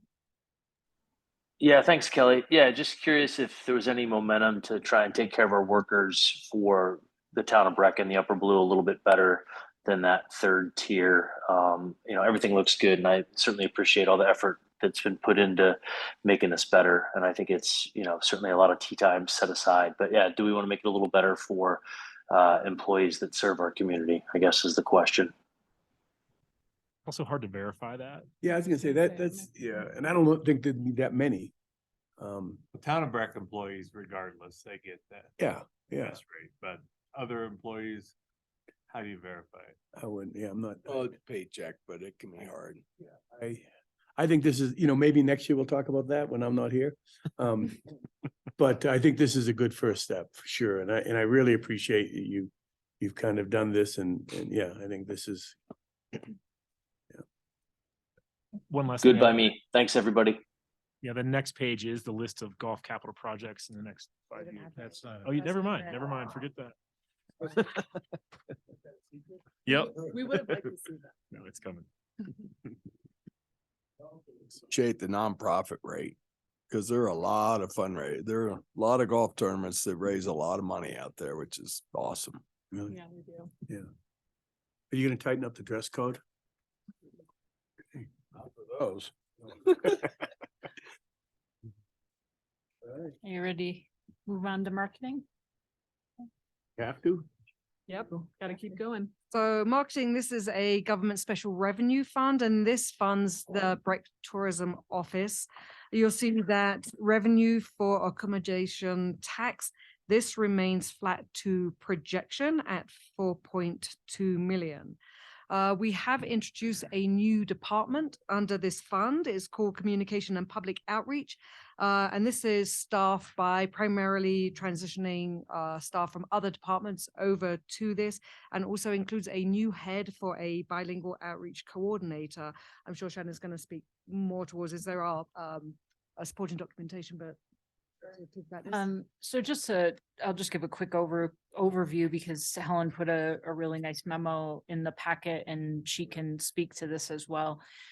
Just a little bit of history. We've been talking about this idea of consolidating our communications marketing staff into one place for several years, and looking at the fund balance that we have in marketing and some of the projects that we have going forward, like water branding. We thought this was really the right time to pull folks into a single division. We will place them under Helen and Municipal Services, which might seem an odd place to put this group, but Helen has a background in marketing, and so she's ideally suited to lead this group. We would put Brooke in there, as well as Annette Kubik, who does marketing for the rec center already. We would hire a new bilingual coordinator who would help us with our non-English speaking outreach. Often we get into the trap of just converting things into Spanish and sending them out through our normal channels, which really doesn't work particularly well.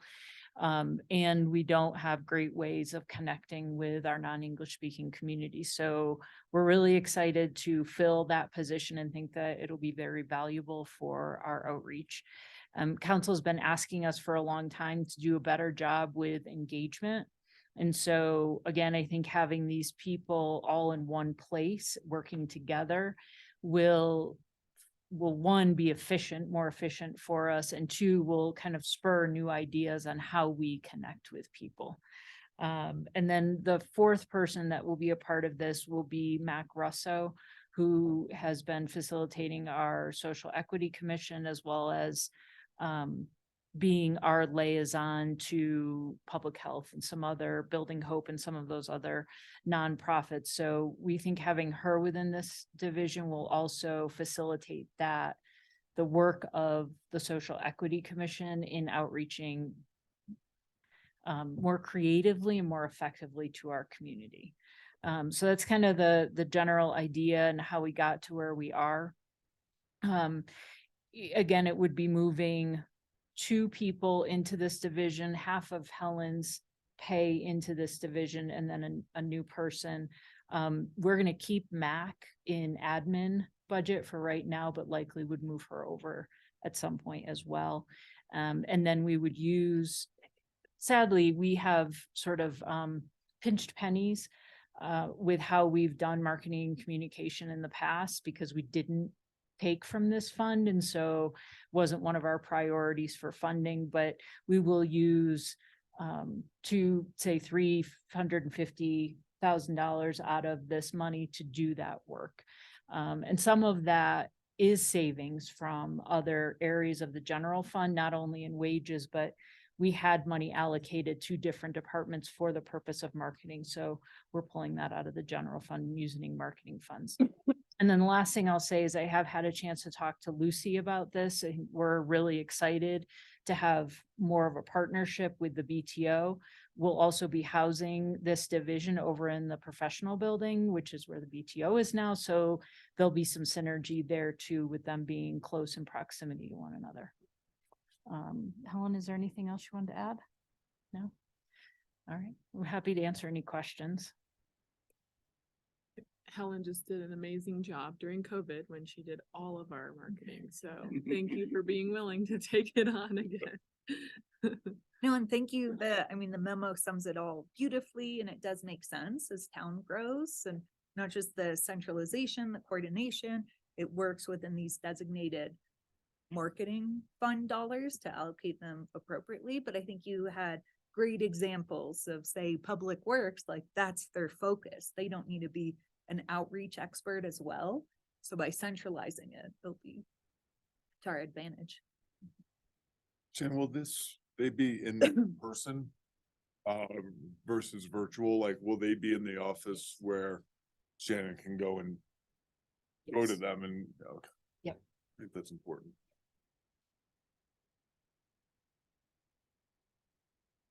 All right. The 4.9 million that you see for BTO, there is a supporting documentation that you see on their budget. So if you have questions, I'm sure Mark or Lucy can speak to that. And we did send Lucy's memo out yesterday via email. Sorry, that didn't make it into the packet. Moving on to the Capital Projects Fund. This is a government fund. So the revenue that comes in here are transfers from all the other funds to fund the build specifically for those areas. Within the expense, you'll see there's a plan of 31.9 million for 2024. This does include a 7.9 million of a rollover from 2023. And that is part of the budget of the rollover projects, along with the other 24 makes up of the spent for 2024 through CIPs. And then Shannon is here to speak more about that. Yeah, and on if you look, we're favorable in our projection from the 23 budget to the 23 projection for capital spend. So a big chunk of that's rolling over to 24. And we have to reapprove that, even though it was approved a year ago. We have to reapprove this expense in this fund. And so that's why it impacts cash, but B, it's part of the requirements we have to do for every fund to get the expense approved for that particular fund, which is why we go through each fund with y'all in the fund books for the budget. So we need to have a discussion about capital, and we can do it now, or we can do it when we get to the 5-year projection. But since you have this sheet of projects in front of you, it probably makes sense to talk about expenditures now. And the reason we want to talk about the CIP probably more than we normally would, you've already looked at it. You've had a chance to give us feedback on what you'd like to see. But we have some favorable news from James, who recently met with 106 West. That's the food and beverage delivery outfit that's been working in Vail. And James and his staff have been in contact with them, trying to figure out how we can start to roll something like that out here in Breck. They had I think what amounted to a really good conversation the other day. And we're really hoping that we could get a temporary facility set up and a small pilot up and running in the summer of next year or early summer next year to expand that, then over time. So if you recall in your CIP, we do have a line for food and beverage delivery center. We had $100,000 budgeted for 2024 and then 5 million budgeted for 2028. So two things. One is that we think 2024 is going to be more expensive than $100,000, probably closer to 250. And we likely will need to move up that $5 million expense from 2028 to say 2025 or 2026. And with that, kind of to set the stage for why we need to move some money around and why we might ask that, what we're going to ask you to do is to look at this and see if there are other projects that you want to potentially postpone. And the reason we're asking that is when we get to the 5-year, we see that the CIP has a really heavy impact on our budget, both the CIP and the housing fund. And we, as Dave mentioned, he's got a cash flow analysis in the budget this year, and we're dipping into our cash reserves, and that gets more and more drastic, that dip into the cash bucket as we go forward. And so we really feel strongly that we need to be thoughtful about how far we're sticking our hand into the bank account and pulling out cash to pay for projects. So it's our recommendation that we think this is a really important project for our community, right? It will impact all the work that Shannon's doing on the Blue River Pathway. It just will, impact how traffic moves around and the conflicts we have between pedestrians and vehicles and delivery trucks and all that. So it's huge for what our downtown core will look like. And so we'd like for you to take a look at some of these other projects that are in the CIP and really give us some feedback on how you want to prioritize those. And if there are any that you would like to table and move out to a later time period or table for sort of indefinitely to come back to later. I did ask Shannon to take a look at the CIP and see on her side of things if there was anything that she would recommend postponing or moving around, because as you know, a lot of what's in here is roadway projects and things, drainages and things that we probably can't move around too much. So I'll toss it over to Shannon and maybe you can give some feedback on if there's anything you would recommend. Great, thank you. To offset what we see being an increase for that food and beverage, if we want to kick off the pilot this year, we did add a project in there. It's at the bottom of the public works list called the river lining project. And that was going to be looking at how we could assess the flows in the reach downtown that sometimes goes subsurface a bit in the summer. I think we remember it being an issue with the duck race. Yeah. Most recently. We had $1 million in there as kind of a placeholder for a project. What we really need to do in 2024 is look more at the hydrology and do a study to see what we could possibly do. So we can reduce that $1 million down to probably 200, 250 to do the study, and then just table the construction budget on that until we really know what we're up against. Be doing the construction. Hmm?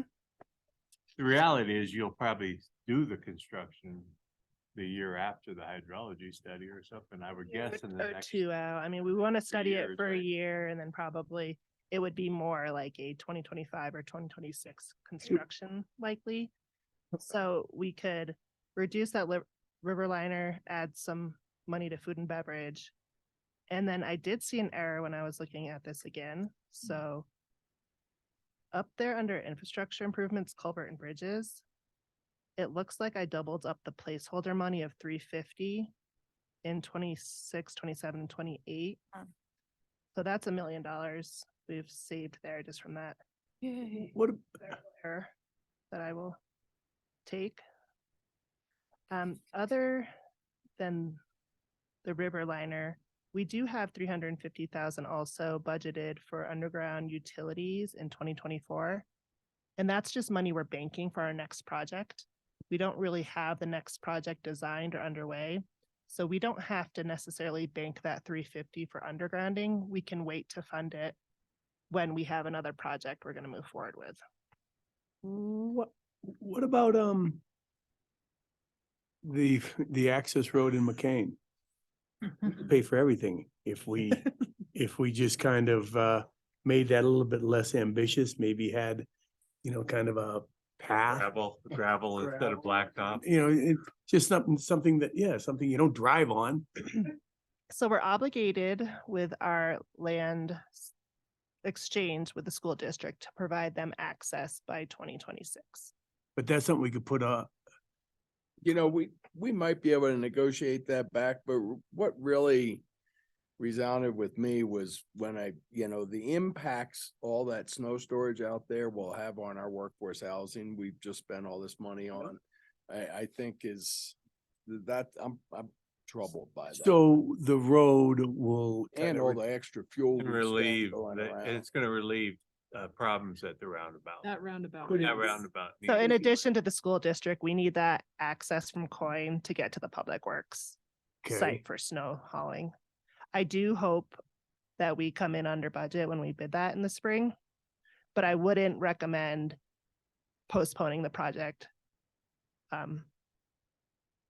Would you, to make it a little bit more Bab, 9,400,000. Roads are expensive. Yeah, I guess, yeah. So, but is it a road that everyone's gonna use? Is it just a road that our public works people are gonna use? It will be a public road. Could we make it not a public road?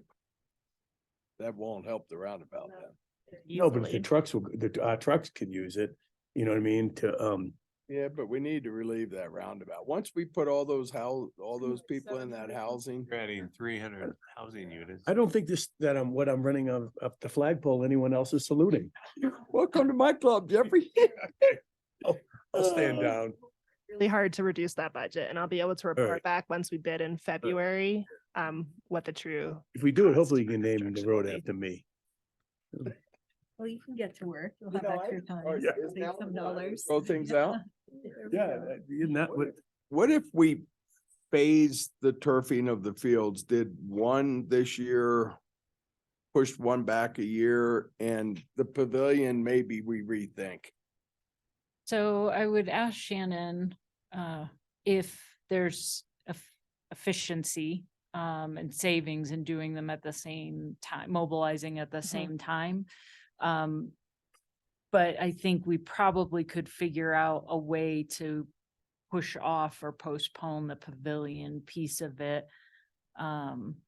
Although I think there was some desire to make sure that that was suitable for the high school team, so there might be a few added things that we would need to do to make that. But Shannon, what do you think? I would agree, with Shannon Haynes' assessment. We would want to do both turf fields together, I think, unless Kevin back there is waving his arms no. I think to remobilize the group to do that would end up costing us more in the end, but we could look at a reduced Yeah. think reduced project for the pavilion area if that was council's I think desire. the turf's important in a high school grade facility is important, but other than that, I think we downsize that whole pavilion spend would be my preference. And is the goal I agree to with that.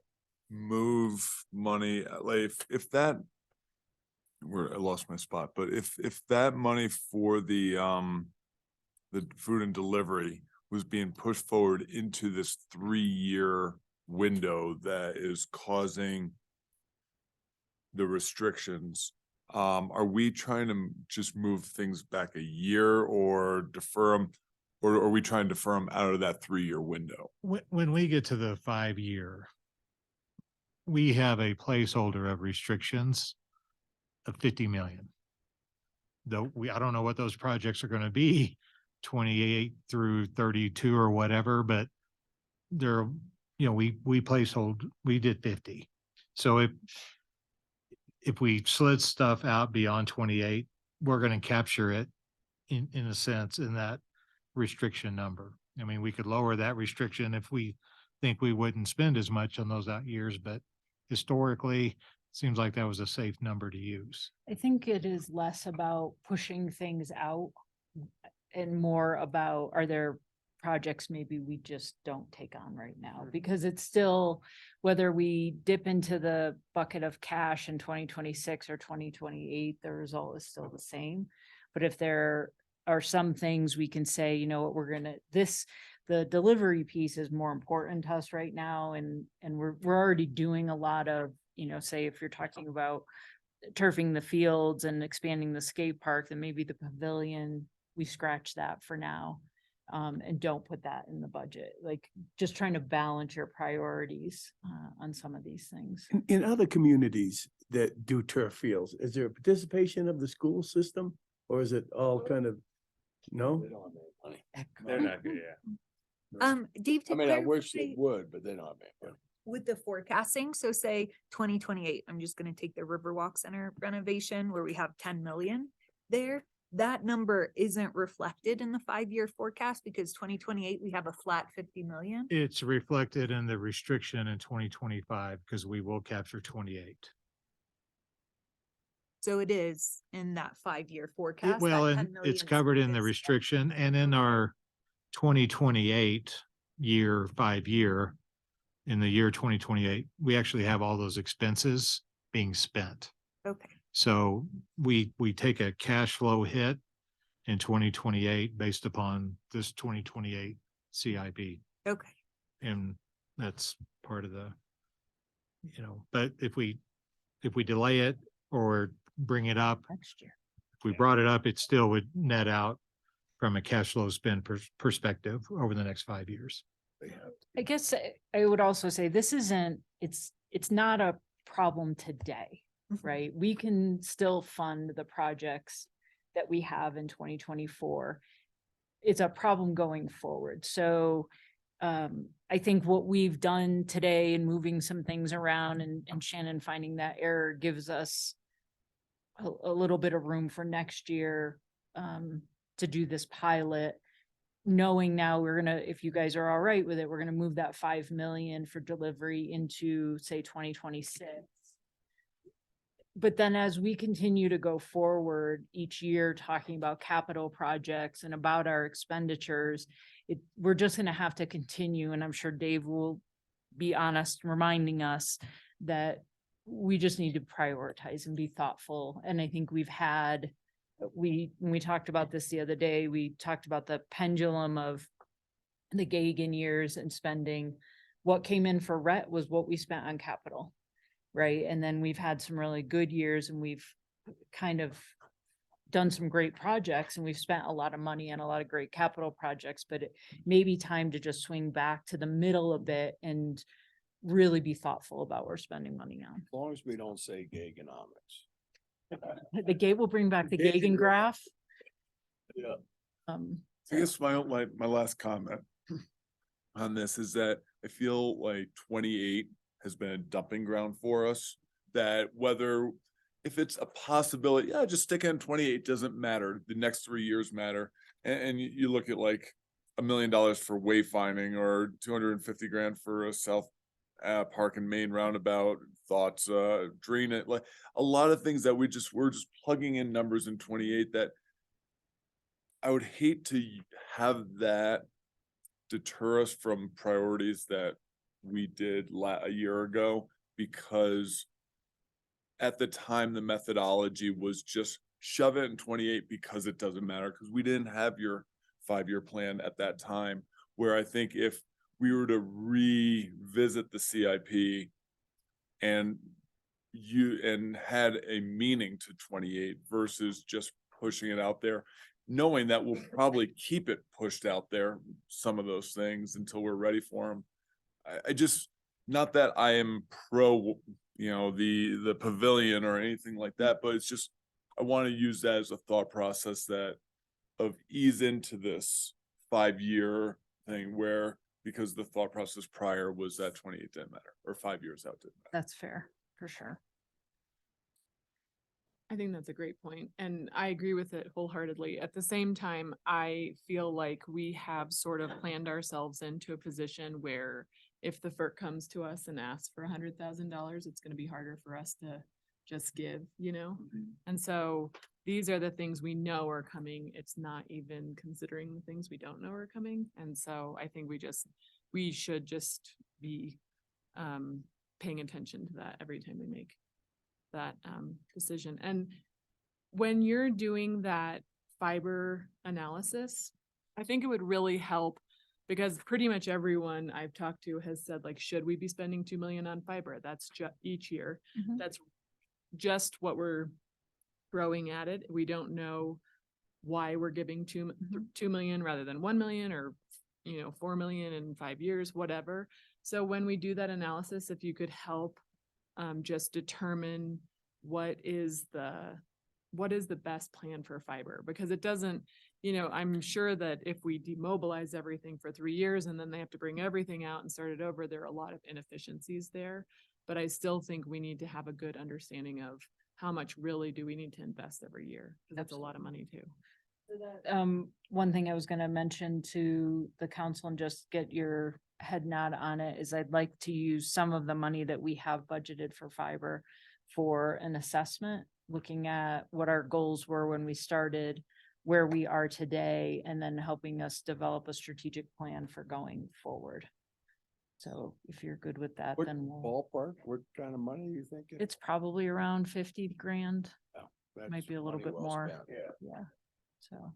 And then would we remove the about $2 million a year or keep it? I would keep it, I would recommend keeping it for now and then we can edit it going forward if. It might be the right number.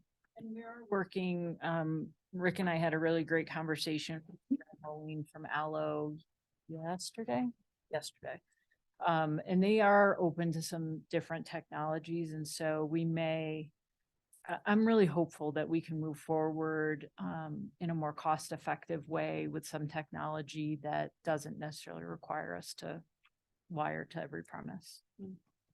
Cool. Shannon, when we do that analysis, could we engage Allo in that process and really set some goals, annual goals, measurable for, for subscribers? Yeah, we'll definitely include them in the process. I think that with some of these changes, it might be an opportunity for us to discuss with them our agreement and the tenets of that agreement, and then we could definitely look at that. Exactly where I was going. Thank you.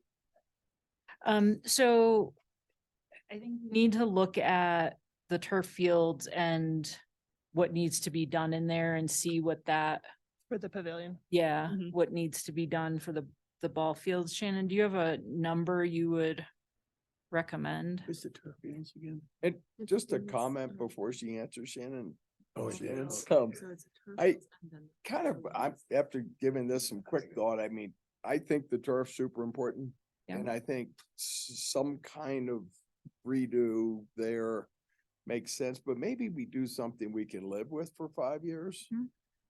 And that's way less than 3 million, and then revisit when we're in a better cash position in 5 years. And I'd like to see you start thinking about giving a little bit of parameters, like see what you can do for 500,000. Yeah. Well, that's what I'm thinking is Yeah, between so, 500 a million max. Otherwise, it's kind of an open. Yeah. Need to see what we need to do to support the high school team. Yeah, I agree with We need that. to see what we need to do for ADA access, and I think the restroom facilities Right. are also important. So just given those basics, we have planning dollars for this year. We can come back and say, okay, to meet the bottom, requirements, Perfect. this is what it'll I cost. think you hit on 3 important priorities there. So, I mean, we can reduce, if it feels comfortable, we can reduce our placeholder number, but I think it's immaterial until we do that study. I mean, is 1 million realistic for those 3 priorities? Hard to say. It's super hard to say. Okay. So we'll leave those alone for right now and then come back to you with a better number. we'll make a change to the food and beverage delivery center for the 2024 dollars and then moving up the 5 million. We'll get rid of the 350 for undergrounding overhead utilities. And if you guys recall, last time we talked about that, we were just trying to get to a dollar amount that we would keep in the bank for when that happens. So it really has no important value to it right now. We'll change the river lining project. And I think that's it, unless you have anything else you'd like to update in there. The typo as well, the 350, that's doubled it. Mhm. Got a extra million in there. Mine about the McCain access road yet? Engineer it. Two for 7 million. Yeah, we can have it lined with cisterns.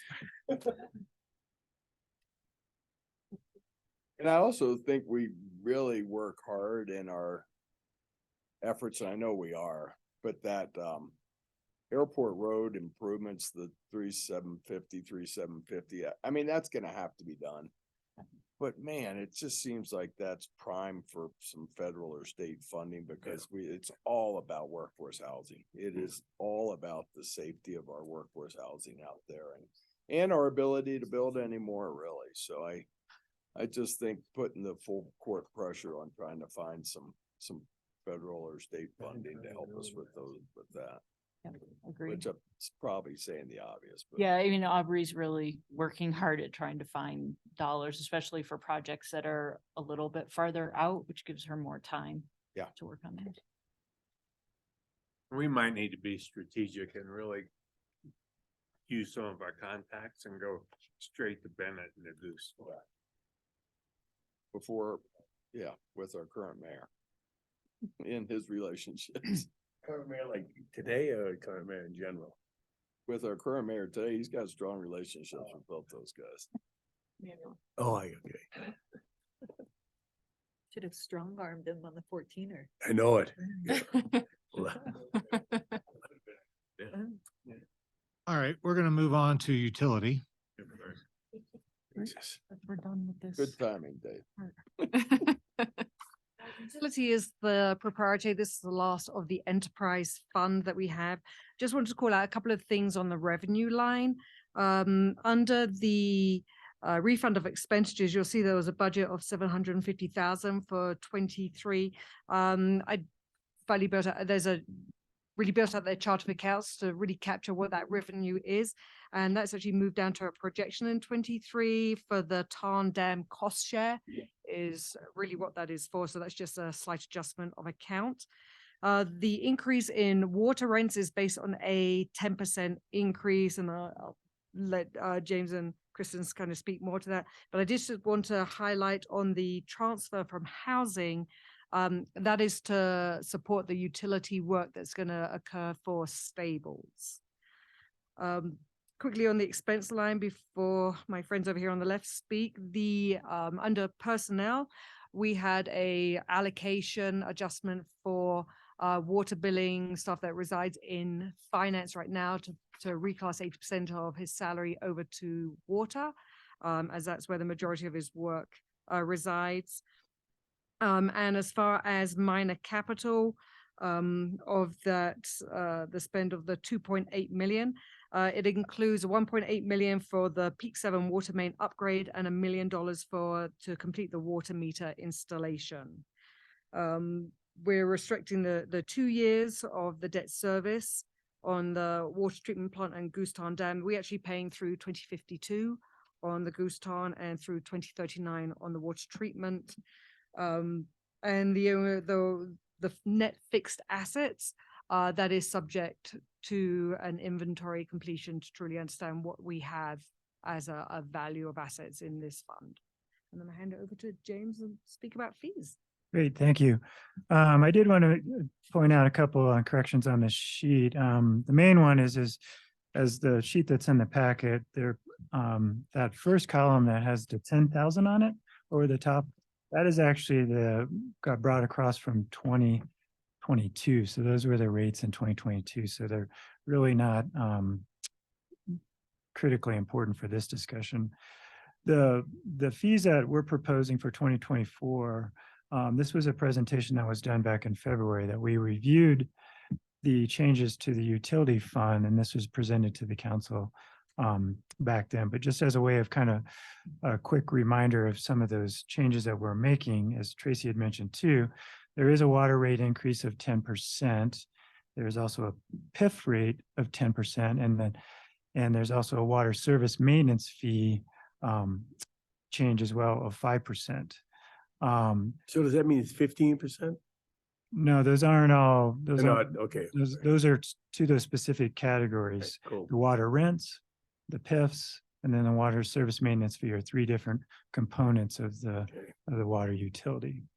A couple of the other changes I just wanted to be sure the council's aware of, and probably for those that live in town or even out of town have noticed this, that we did go this past summer to monthly billing. So that is something that we're carrying forward to as part of 2024.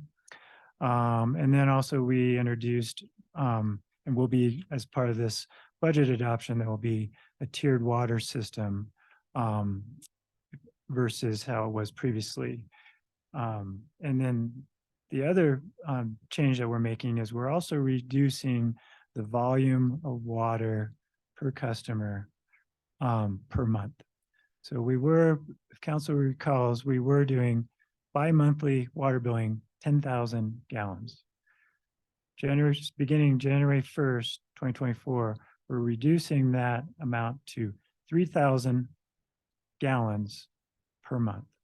So, and that is part of this, what is being presented to as part of this budget. It's appropriate for our times. I'm sorry, Dick. Appropriate for the times. Correct.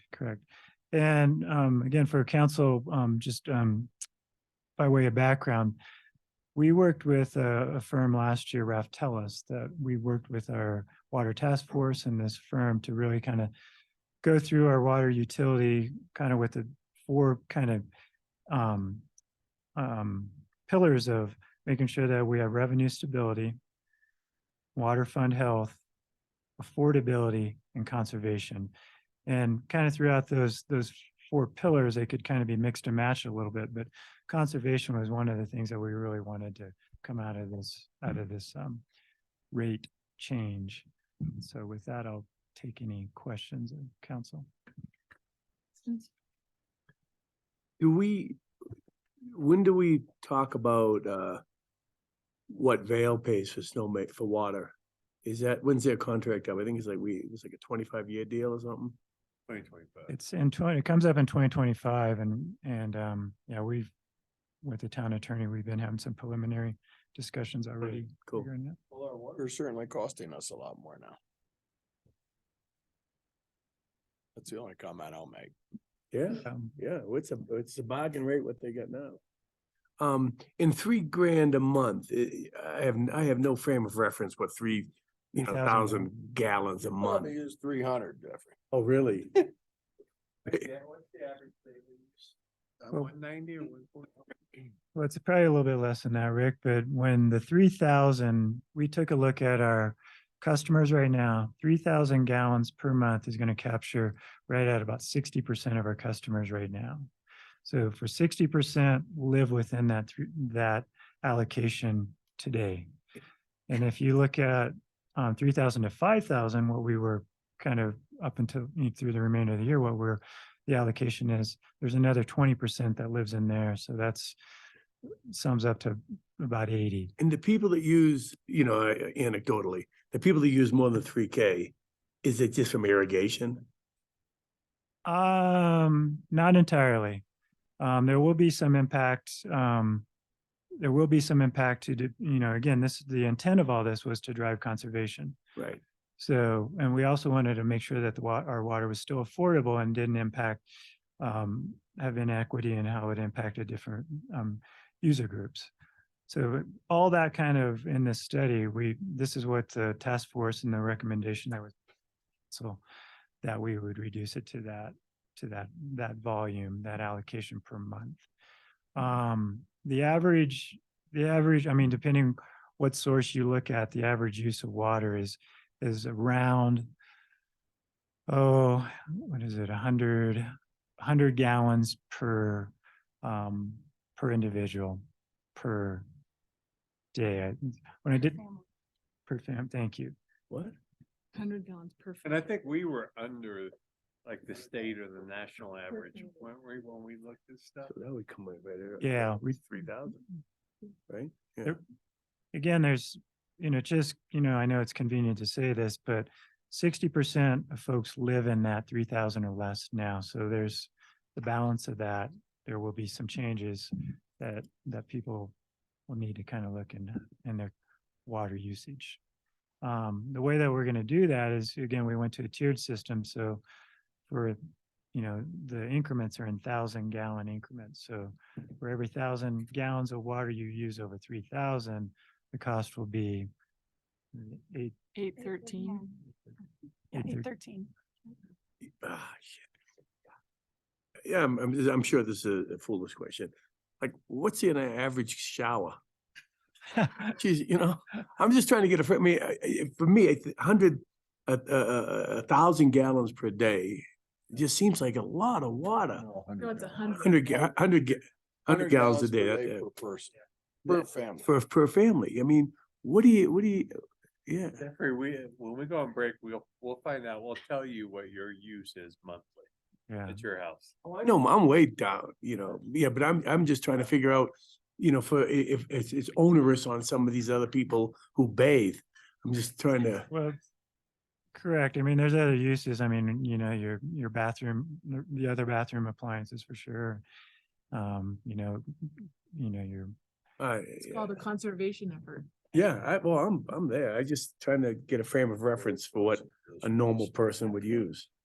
The second tier, that 6,000 to 20,000 gallons, that's average outdoor use. So we're trying to encompass average people using water to, outside in the garden or the lawn, to be in that next tier. And then the second tier over 20,000 gallons, that's excess use. Jesus. So we really want to keep people from going into that tier.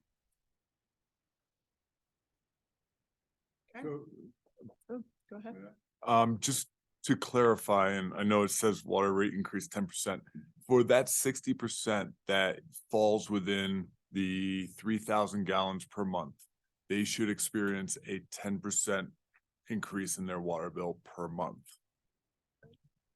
Yeah, the Their rates are going expense up should 10% from this. So their current rates they should stay the same. So currently they're paying, let's see, $48.48. So that they would have a 10% increase in January for that same lowest tier. So they'd pay 10% more for 2,000 gallons less water. Yes.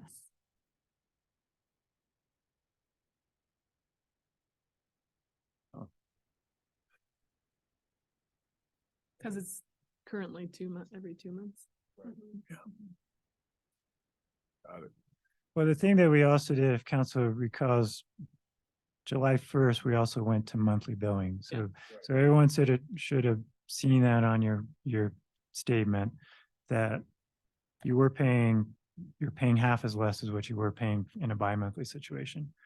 So everything going forward is built off of that number. So the number you're paying today on that monthly billing will reflect a 10% increase will be on that for starting January 1st.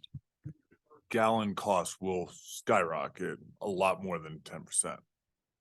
Because if we're doing a 10% increase on the, call it 5,000 per month that is current, and we're going to 3,000 per month, but charging 10% more, then that price per gallon is 30% more.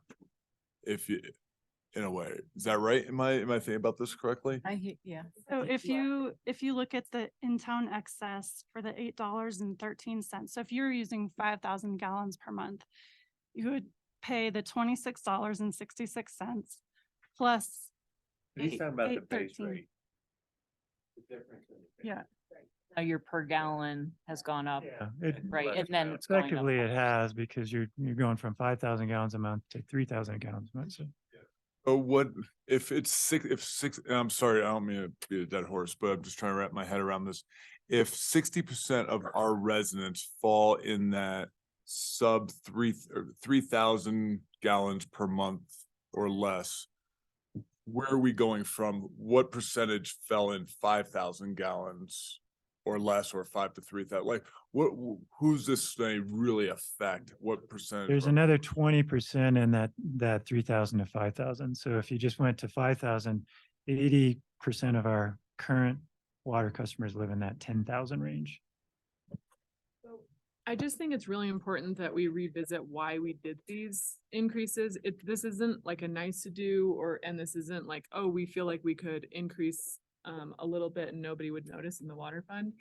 We were going below, we had to increase these rates in order to cover our expenses. And so I feel like that's a really important part of the story because I don't think anyone wants to raise the rates quite this much. But it's just what we have to do in order to keep the fund. And this is almost less of a just straight rate raise as to reevaluating how we've done this. And now those using more are paying for what they're using. And that aligns with. As you throw, kind of the same. Yeah. $70 million in capital projects. Yeah. in water in the last 5 years. Yeah, no, I'm not against it. I'm just trying to understand it. Well, I just think for people listening and realizing what you're realizing, that it's important, that's an important part of the story. Well, the capital funds in this category, the capital projects are wicked expensive, Yeah. as Jeffrey would put it. Now, the water maintenance, the water system maintenance fund is just a one-time or monthly fee, so it's going from $12 to $12.60. There is one thing that I want to note that the way that this is captured on this page is really incorrect. Because if you read that, it indicates that it's $12 per billing cycle, but that should be in half. It's actually only going to be Gotcha. currently That was on the bi-monthly. Yeah, that was on the bi-monthly. So we're kind of in this transition of bi-monthly to monthly. So there's been a little bit of, some of that hasn't translated. Sorry. Time to bring up the girls. Jesus, that's my pacemaker. What is, how do our rates compare to other municipalities locally? When we went through that study with Raftellus, we really we looked at all our neighboring communities and all the water utilities. We looked at some even on the Front Range, and we really were right in kind of the middle of the pack. Right. There wasn't any of the data that we were comping against wasn't suggesting that we were on the, off in the stratosphere of rates or anything. We're known for pretty reasonable water rates. I remember when we compared to the other resort towns, Question first. we're good. So I had one more question for you.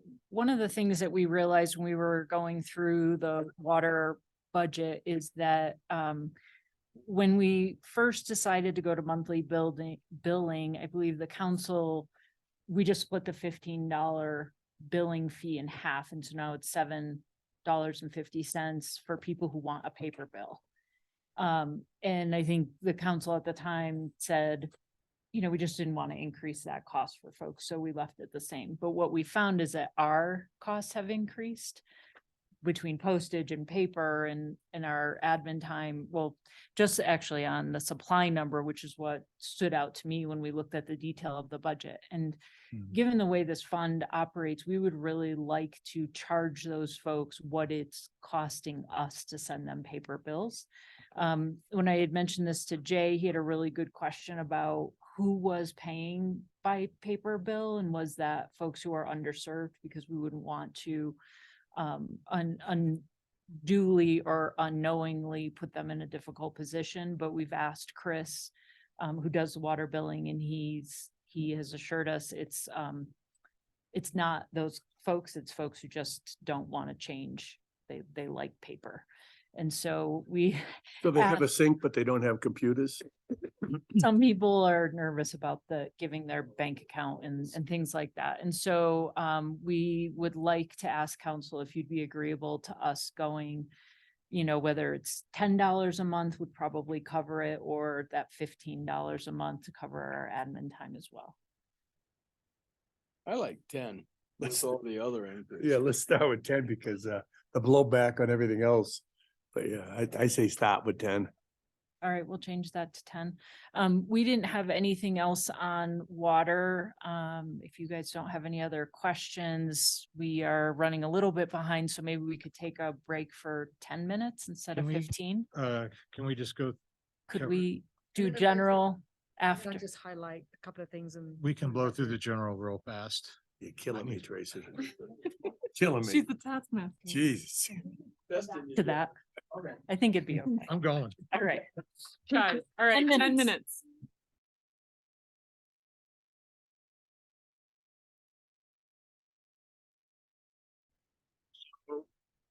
In an effort of time, we're gonna run to the general fund.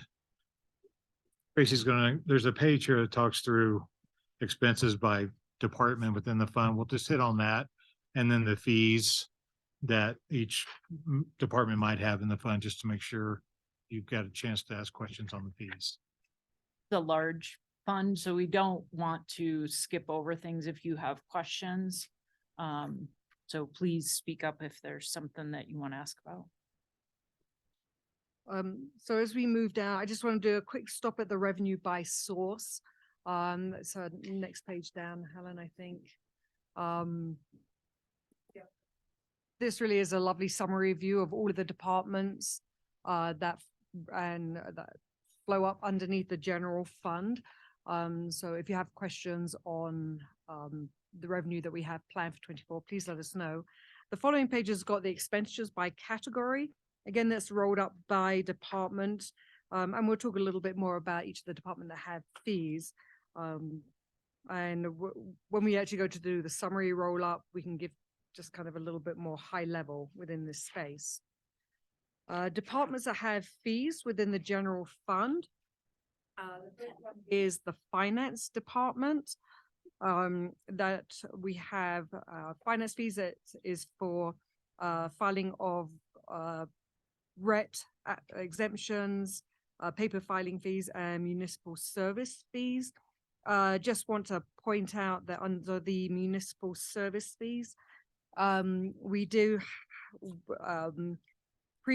prior budgets, we had the wrong amount in there. Under 21 through 23, it was only published at $100, but it has actually been 600 all the way through.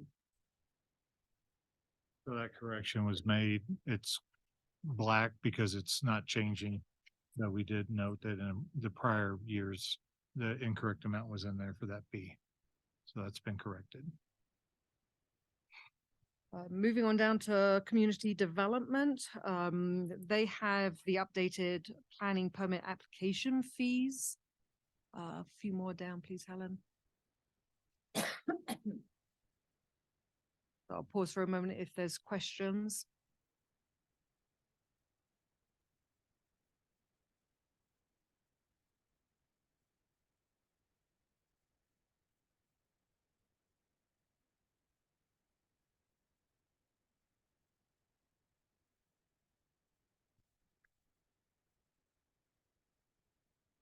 Is everyone good with those? Okay.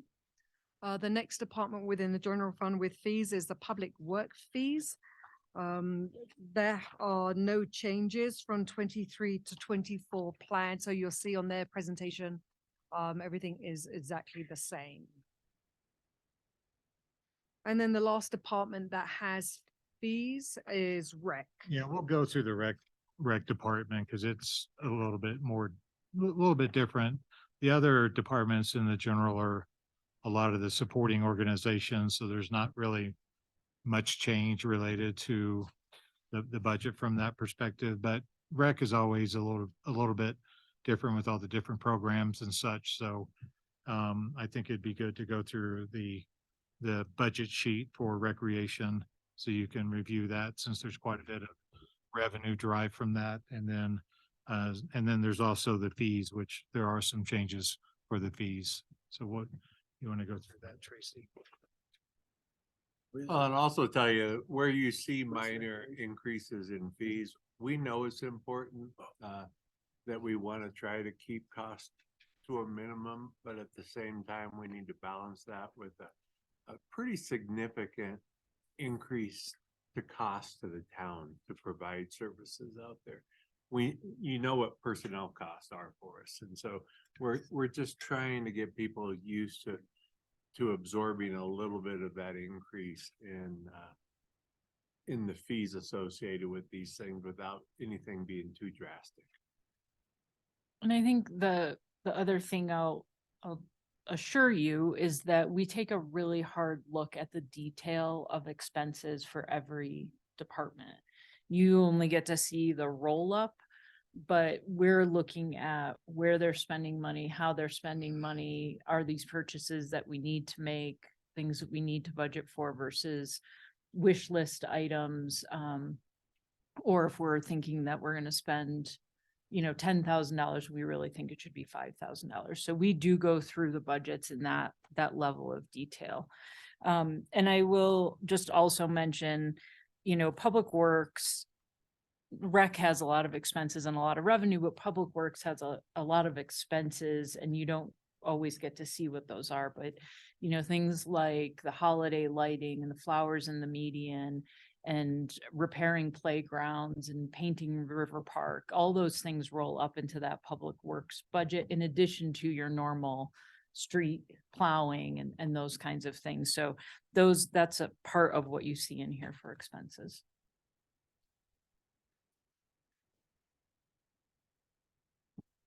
I would just add that in most of our rec fees, so rec center, ice arena, we tried to avoid local increases at all. In most cases, there's a few that just to get like ice fees, minor increases for nonprofit, just to get us in line with other mountain rinks.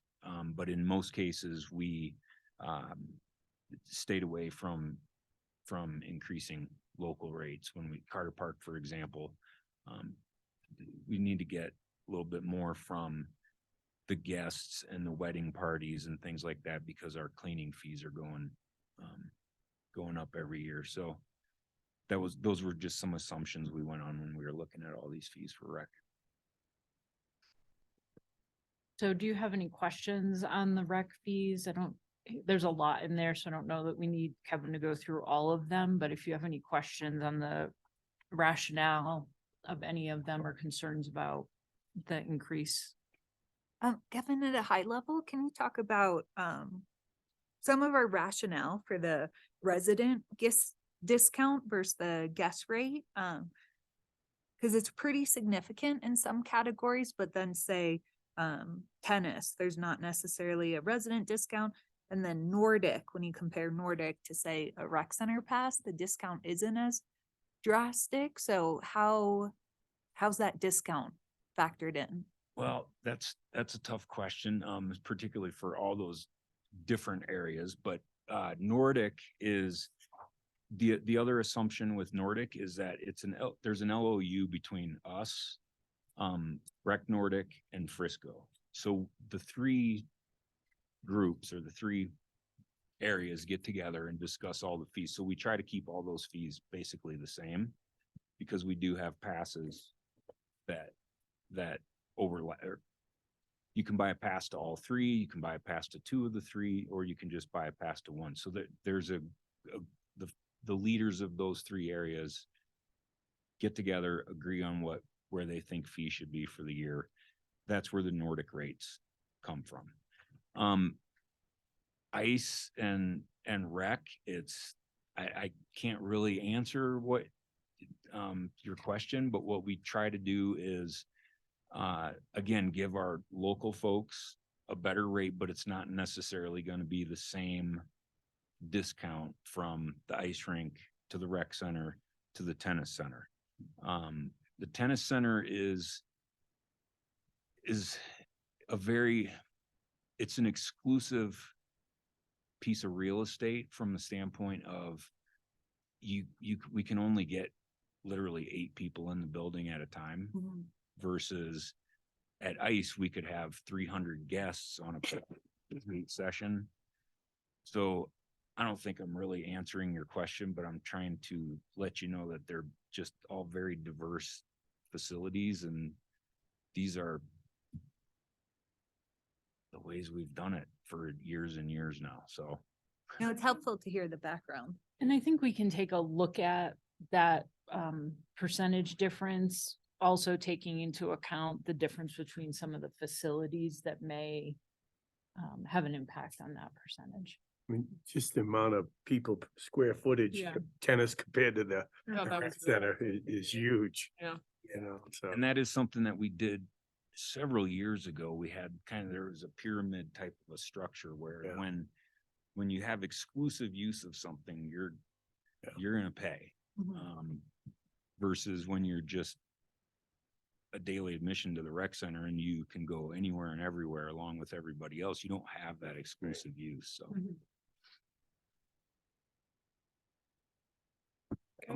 I'm fine with these rates. I think they all look fine. Thank you, Kevin. Thank you. I'm gonna be taking showers at the rec center now, but water's so expensive. So moving on down to the summary sheets that roll up all of the funds. There are two presentations of it, and I'd like to speak more to the all funds net of transfers, which is one more down, please, Helen. What page is that on? It's Not that. now 86 out of 104. It's 87 on our packet. I have a special packet that There you go. Kirsten got to me. Has a lot of. Oh, there secret- they There's a are, lot of yeah. secret stuff in there. Lucky. Yeah. This is a roll-up of what you just saw. Yep. And Tracy will go through it. Yeah, so the number that's really important on this page is right at the bottom where you'll see that we finished 2024 with an excess spend of 14.9 million, with our expenses being higher by that 14.9 then revenue coming in.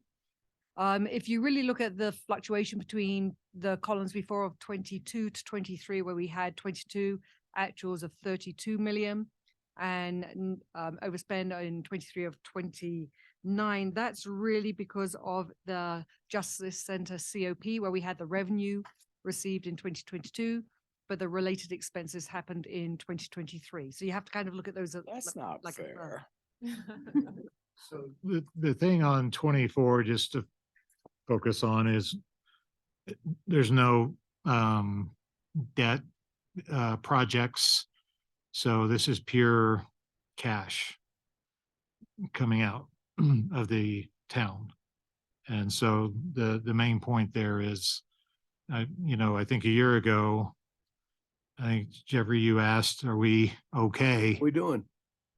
Now I'm going to tell you, we're eating into our cash for the town.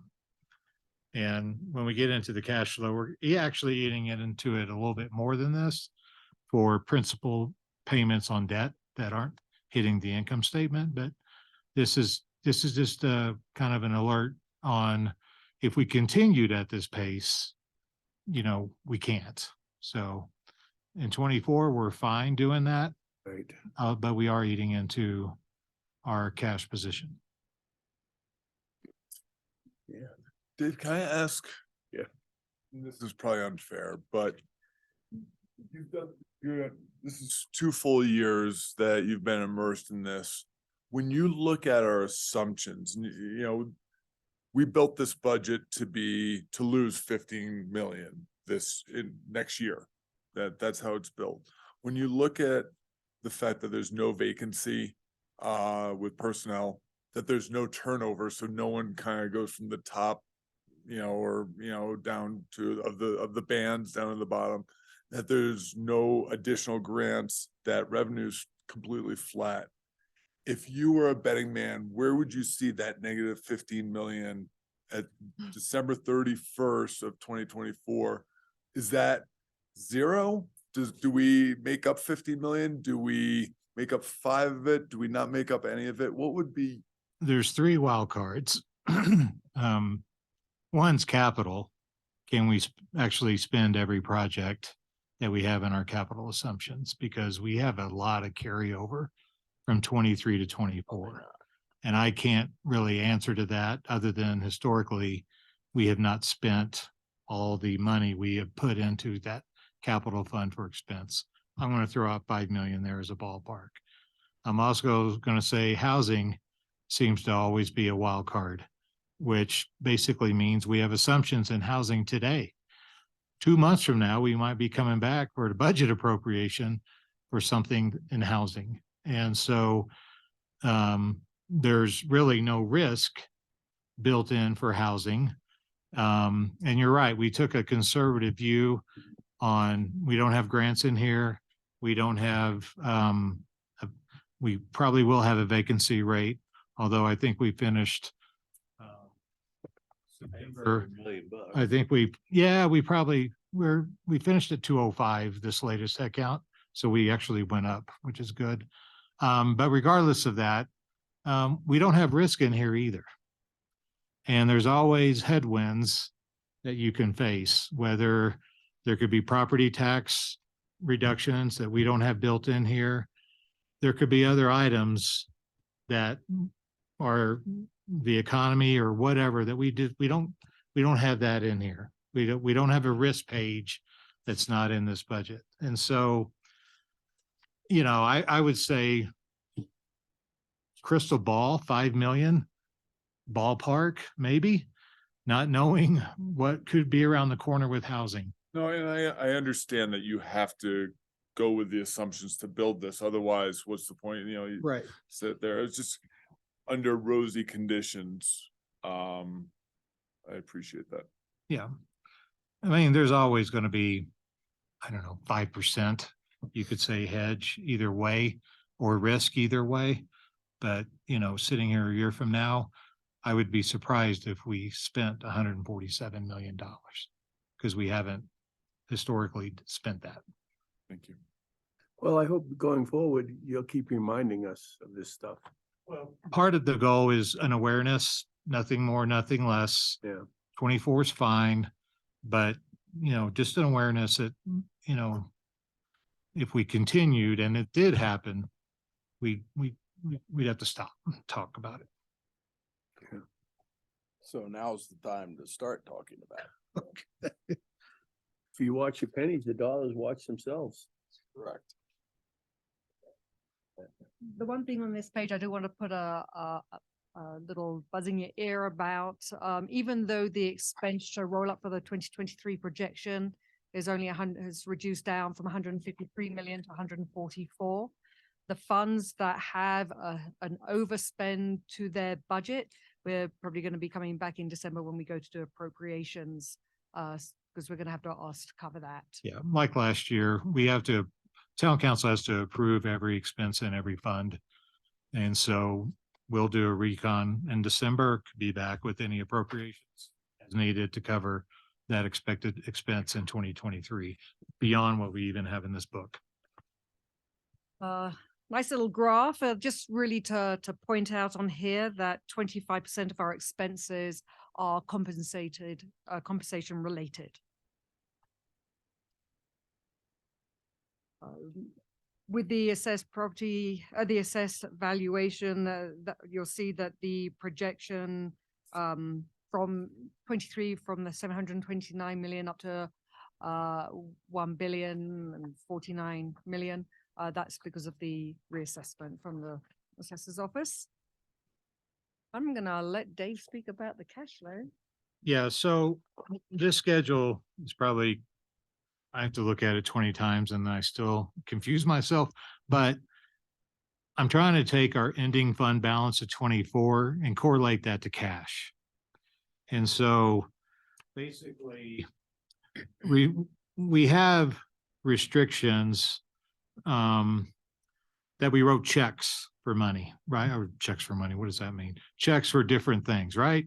And so it could be assets, it could be loans. So even though that's not sitting in that fund balance because it's on the balance sheet per se, we need to account for that. So we're taking that out of the fund balance. And then we have reserves that we are charging our income statement for, right? But we're really not writing checks for those right now. And so I'm adding those back to the fund balance because it's more of an accounting entry than writing a check. So that takes our 233 roughly down to 161 million, give or take. And then just to kind of see where that stops. And then the bottom piece is really trying to look at where our money is today, right? So we've got 60 million, and this is as of this month or September, 60 million in Chandler. Colorado Trust is 59 million. And then we have 57 million in First Bank. And as you recall, we have a couple of CDs in First Bank right now. So we have liquidity, and then we have CDs that expire at the end of the year within First Bank. So we're going to eat into that in 2024. We just talked about the 15 million that we went through on the budget. And then the other 2.8 million, give or take, is the debt payments we make on principal that don't hit the income statement, but they hit the loan on the balance sheet. And those are mainly for the water treatment plant and the Tarn Dam loan we just did last year or in 22. So I have our investments continuing to grow in UMB and Chandler, right? Because we're going to keep our cash in there and get the probably 4 to 5%. And then the reduction is going to be out of First Bank, right? And so that's where we're going to start to see our reduction. What do you mean reduction, David?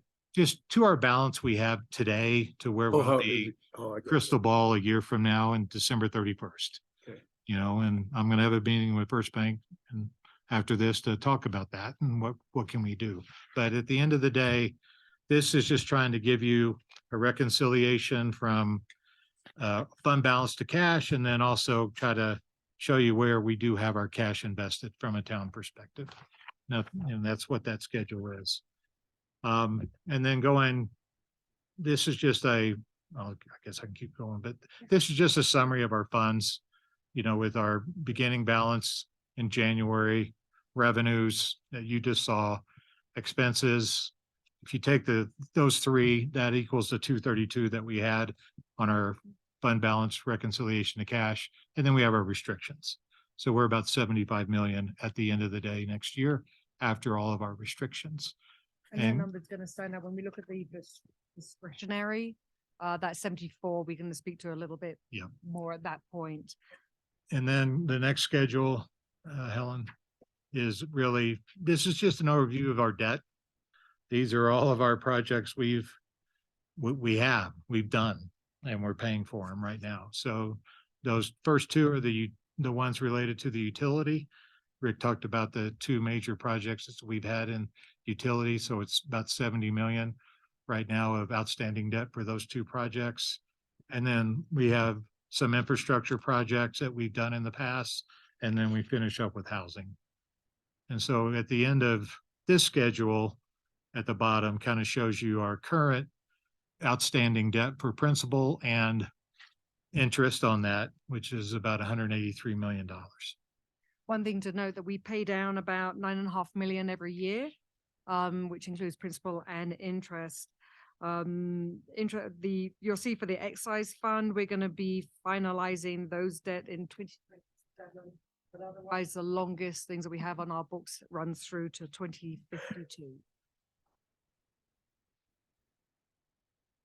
The last schedule that we have here before we move over into the 5-year forecast is just the summary of full-time head. And as we mentioned, we've reducing down by about 2.75 heads. We're adding 2.75 heads to the 2024 budget. I'm going to move into the 5-year forecast. Okay, I'll hit on points with this. We're not going to go through 20 funds. But we did do 20 funds, but we're not showing you all of them. We don't really, we're showing you the funds that have an impact on the next 5 years. So when we look at just general assumptions, even though in 24 we kept taxes flat, we are starting to increase. We increased them 1% a year going forward in the 5-year projection. RET, we started to pick back up about $500,000 a year, assuming interest rates start to come down a little bit and the market will pick back up. We did not change property taxes, so we're just leaving that flat depending on what happens with that over the next month. We are going to continue to show a reduction of our I'll say STR fee, about 1% a year. That's what Bella thinks would be a safe number to go with based upon anticipated reduction of renewals that happen or lost licenses with people moving and such. We are taking investment income down every year. We had a little bubble from what happened with the economy and the feds, but we, you know, with everything they're doing now, they're trying to reduce that, right? So we have to anticipate that that investment return will come down over time. Anything else related to all of the other revenues that the town gets? We basically looked at about 5% growth based on fees, you know, from a perspective of projecting that out. On personnel, 5% increase every year. Healthcare, we kept that 500,000. We said we were going 700,000 in 24. We took it back down to 500, but we carried it going 500 grand a year every year in the out years. There's nothing that's saying right now that won't happen. And the FTEs were flat. So we're hiring someone, maybe we don't fill someone, but we're basically flat on an FTE perspective over the next 5 years. On expenses, our general fund continues to grow. We're going to get to 40 million by 2028 with those assumptions.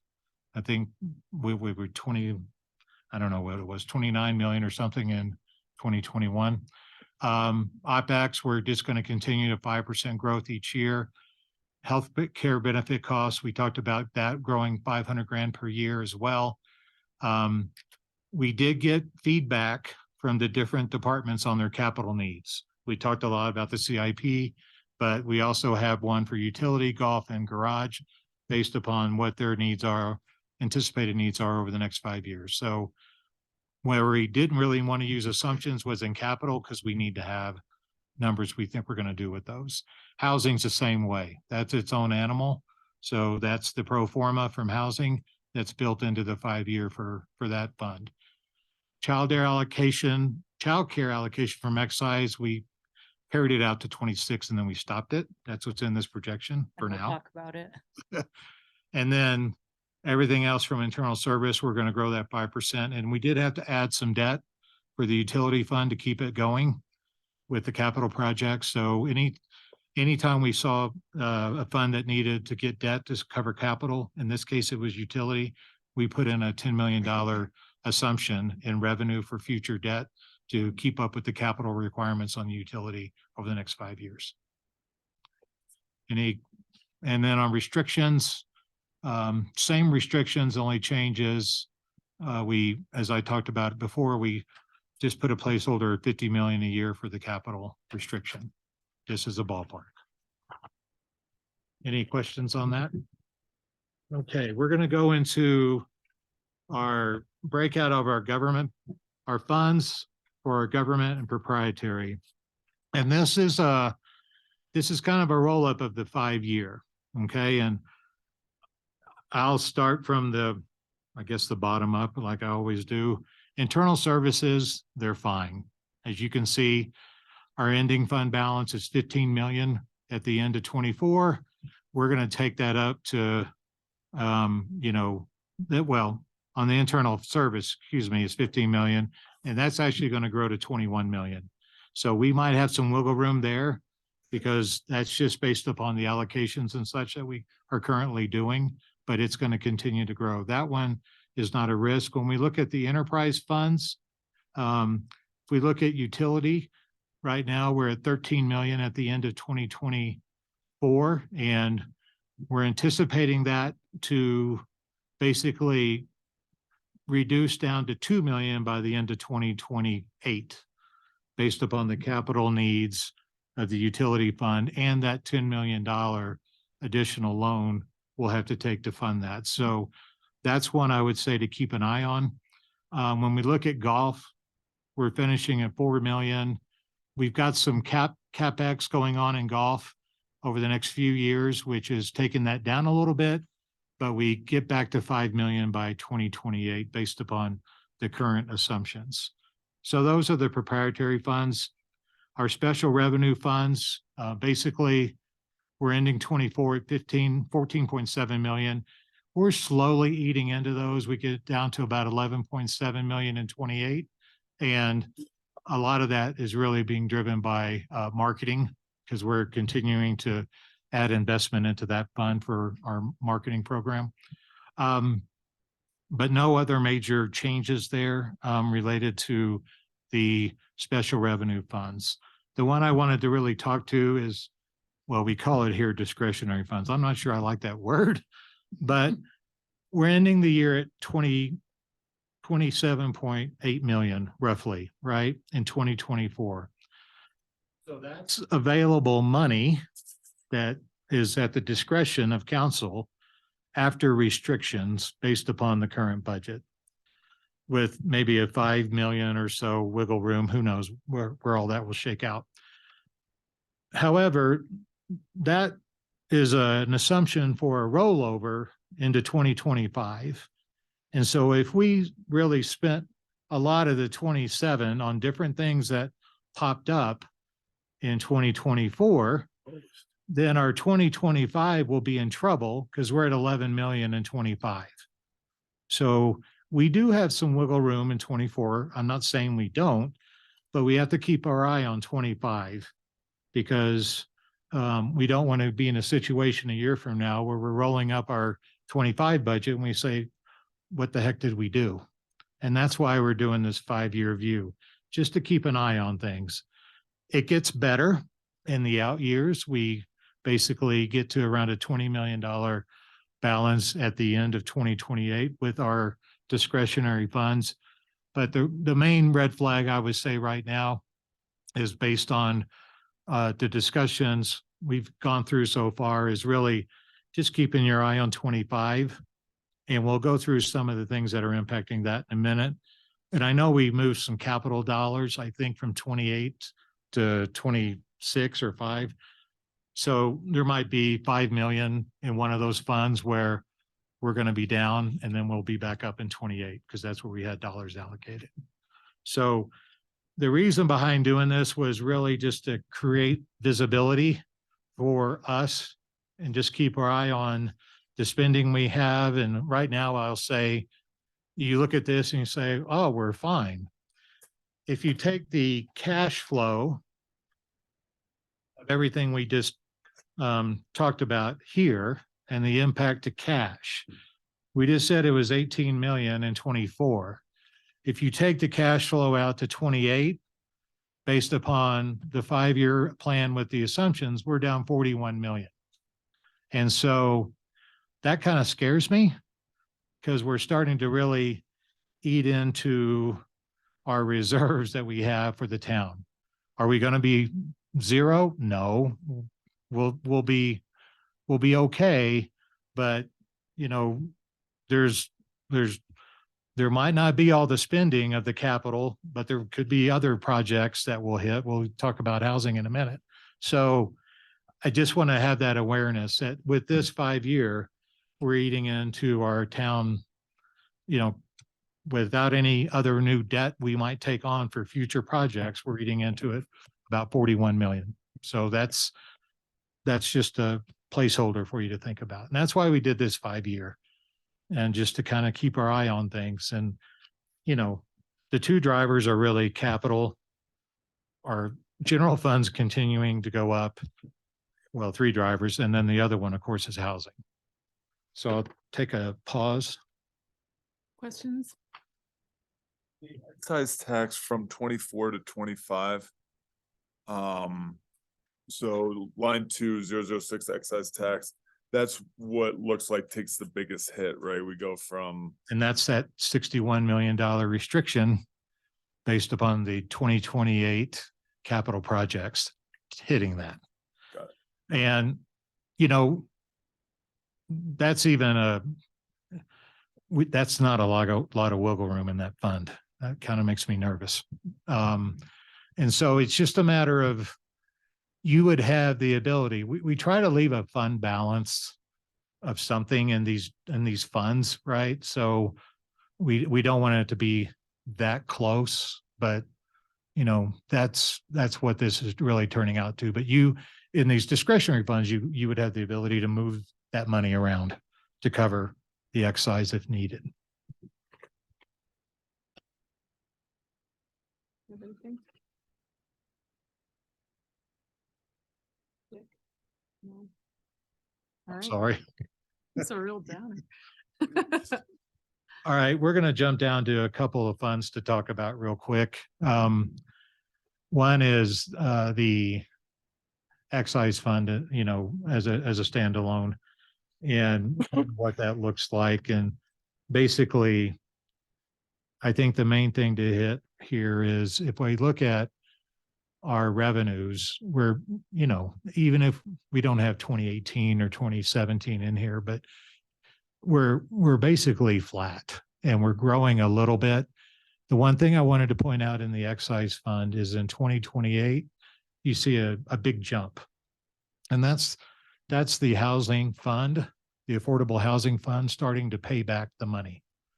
If this pro forma is correct for housing. So there's $8 million in 2028, where if the pro forma works out, we will be transferring money back into the excise fund that has been transferred before then, basically. So everything looks relatively flat until 28, where you see that big spike. I don't think there's anything else really other than what we covered in the assumptions, but I didn't know if you had any questions for excise. And the only thing that I would just highlight is at the bottom of the page, you have the fund balance line.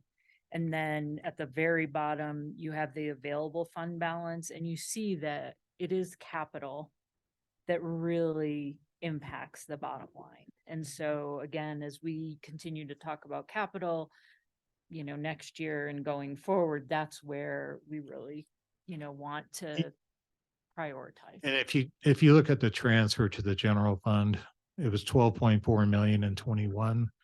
In 28, it's 26 million. Just to keep the general fund afloat. So that's a pretty big material increase over that spell of 7 years. Any questions?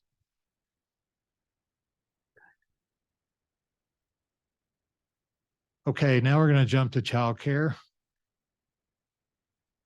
The childcare fund. Where are you going, Helen?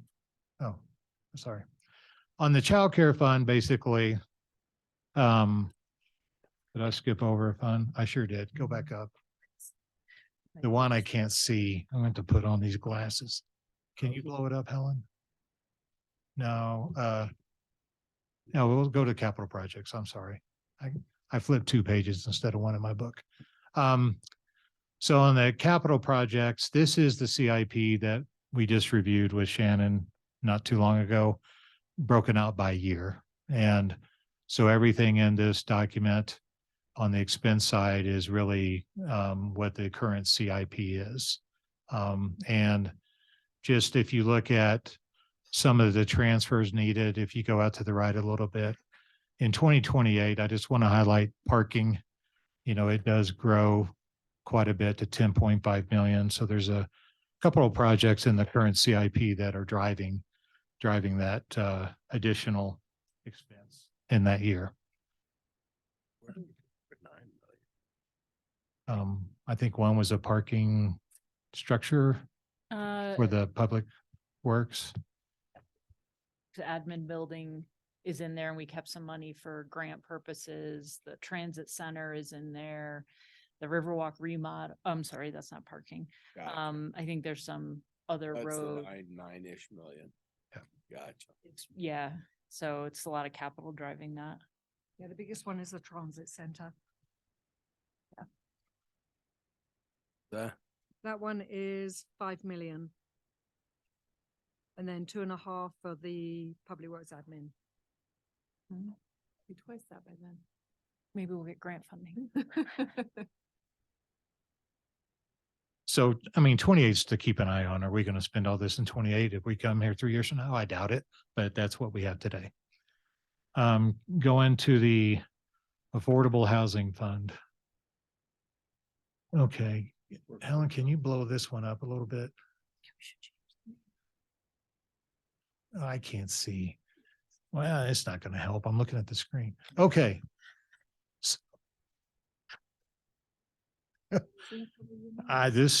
Never mind. All right. So just on the revenue assumptions here, no major changes than what we really have in 24. The main thing I would really want to call out is the reduction on the transfer from the accommodation unit compliance fund. Every year it goes down based upon less renewals happening, which is what we want. And then the other component is the transfer from the excise fund. We do continue to transfer money in 25 and 26 based upon the expenses below. So where there's another 4.7 million in 25 and 3.8 million in 2026. Once again, there's no grants. So if any grants come through, that'll help reduce that transfer. Going down to expenses, we tried to look at the projects in this regard and focusing on those. We have our personnel, we've got our overhead, we have our debt service that we've got to pay. But we have kept our buy downs consistent in the 5 years, which is basically the 10 flips a year at 250 grand a pop. Same thing really for housing helps. We're keeping our assumption of 2.6 million the same every year for the out years as well. There is a little bit of risk maybe in some of the revenue for housing helps. We have the revenue in here, but I don't know if it's all going to come back with Summit County at the level we have in the out years. So there's a little bit of a red flag there. Going into our projects, we have Berlin Placer, a commitment of $168,000 in 2024. And then we have a credit in 2025, and that's really based upon an anticipated, I guess, sale of the units. I don't know if Lori might want to comment on that, but that's what we have right now in this pro forma. Yeah. If we look at the Block 11 Homes project, as we mentioned, we have the design kicking in 24, and then we have another $19 million on the next 3 years for our piece of, just like Stables, but our piece of that project. So that's a major cost we have going forward in here. Justice Center, we're done. So that's gone. If we look at the Loge, I don't know what to call it, the Loge or the Lodge, but the Loge, I guess. Loge. So, we don't really we have a little bit of maintenance right now in 24 for that. But if you go down to the restrictions, in 26, we have 4 million there. That's a new line item for restrictions. So Lori's anticipating some sort of a development related to this. Another type of a project. So just like Alta Verde 1 or 2, where we have it as a loan, right now the assumption is that we'll have that there as a loan starting in 2026. And getting back into, you don't see it in here, but we have a line item for it. There's a public works project that is in 29 or 2030. So there's another project looming out there that we have beyond 2028. That's why that line is there. Stables, we have a little bit of carryover, 2.7 million in 2025. And then basically we have our funding for the airport road to the capital fund that's being split 50-50. So the housing fund is paying roughly 3.75 million, if that math works out, for the 50% of that road. The capital fund's bearing the other 50% of that road project.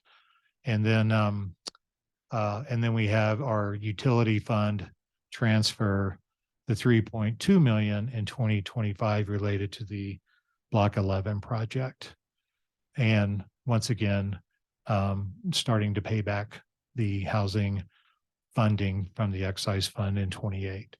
So if we look at our excise fund transfer balance, it's 9.8 million today. It's going to grow to just under 22 million in 2026. And then we'll start to eat it down a little bit. That'll get us to from 1,400 units in 2023 to 2,060 units in 2028. And, you know, when I talked to Lori, there's about another 600 units of need, I think, Lori, that we don't have on here as a project yet. So that's outside of the capital fund. That's the other major capital, whether they're loans or whether they're subsidized projects that we have going on over the next 5 years, driving our cash flow risk, I would say. Dave, what's the so when we look at the programs out over the 5-year period and we have the total expenditures for each of those, is that the across the bottom there? What is that? Is that just roughly, is that 80 million? Oh, are you talking about the expenditures total 21, 38, 56, 60, 75 maybe? Yeah. 75 million? Yeah. Wow. It's a big number. Yep. Big number, and I tell you what, as I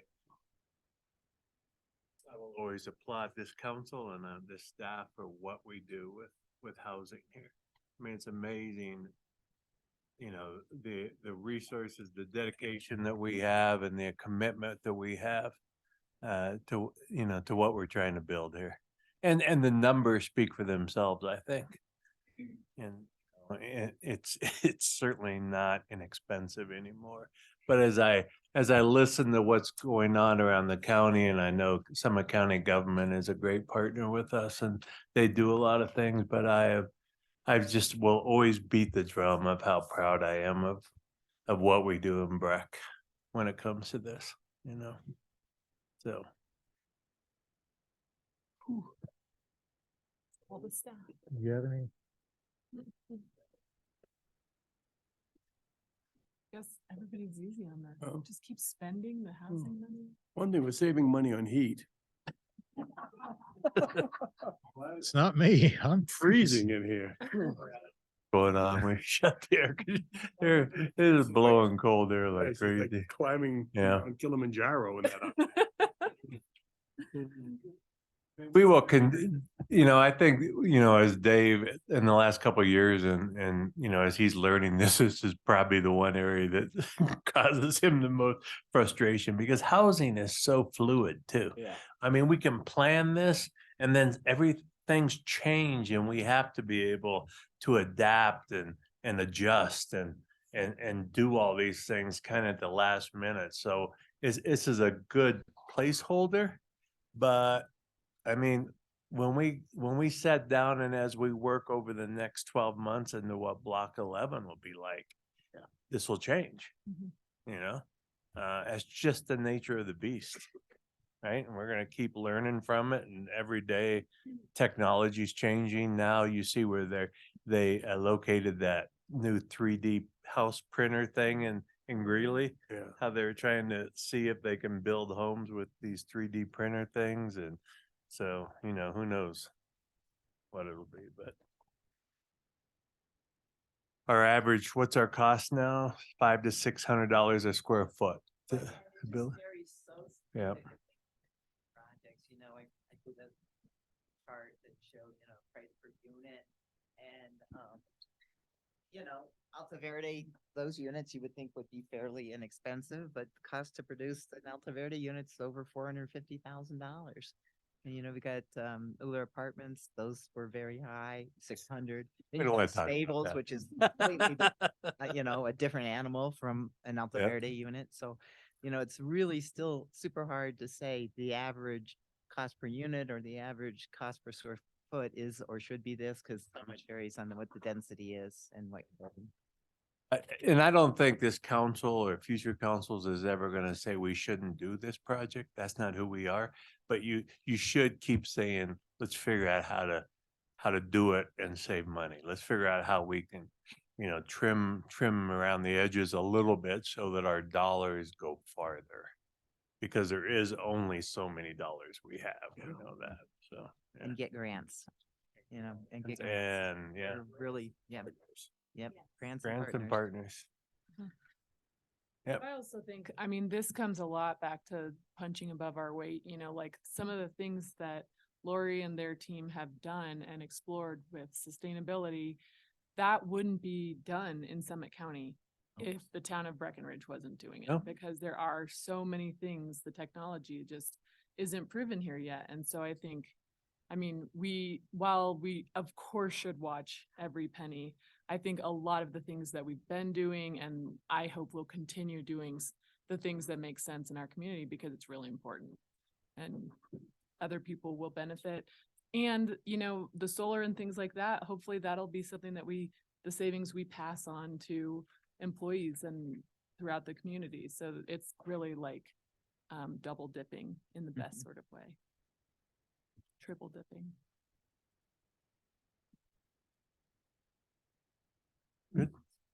Okay. Childcare. As we talked a little bit before, the revenue streams are really driven from the excise fund and the marijuana fund. We continue to have just a little bit of a reduction in marijuana based upon what's going on with taxes on marijuana. And then we stopped the excise fund transfer in 26. We kept the expenses roughly the same. And if you go down to that and you look at our restriction, we have a 5 million. We leave that alone.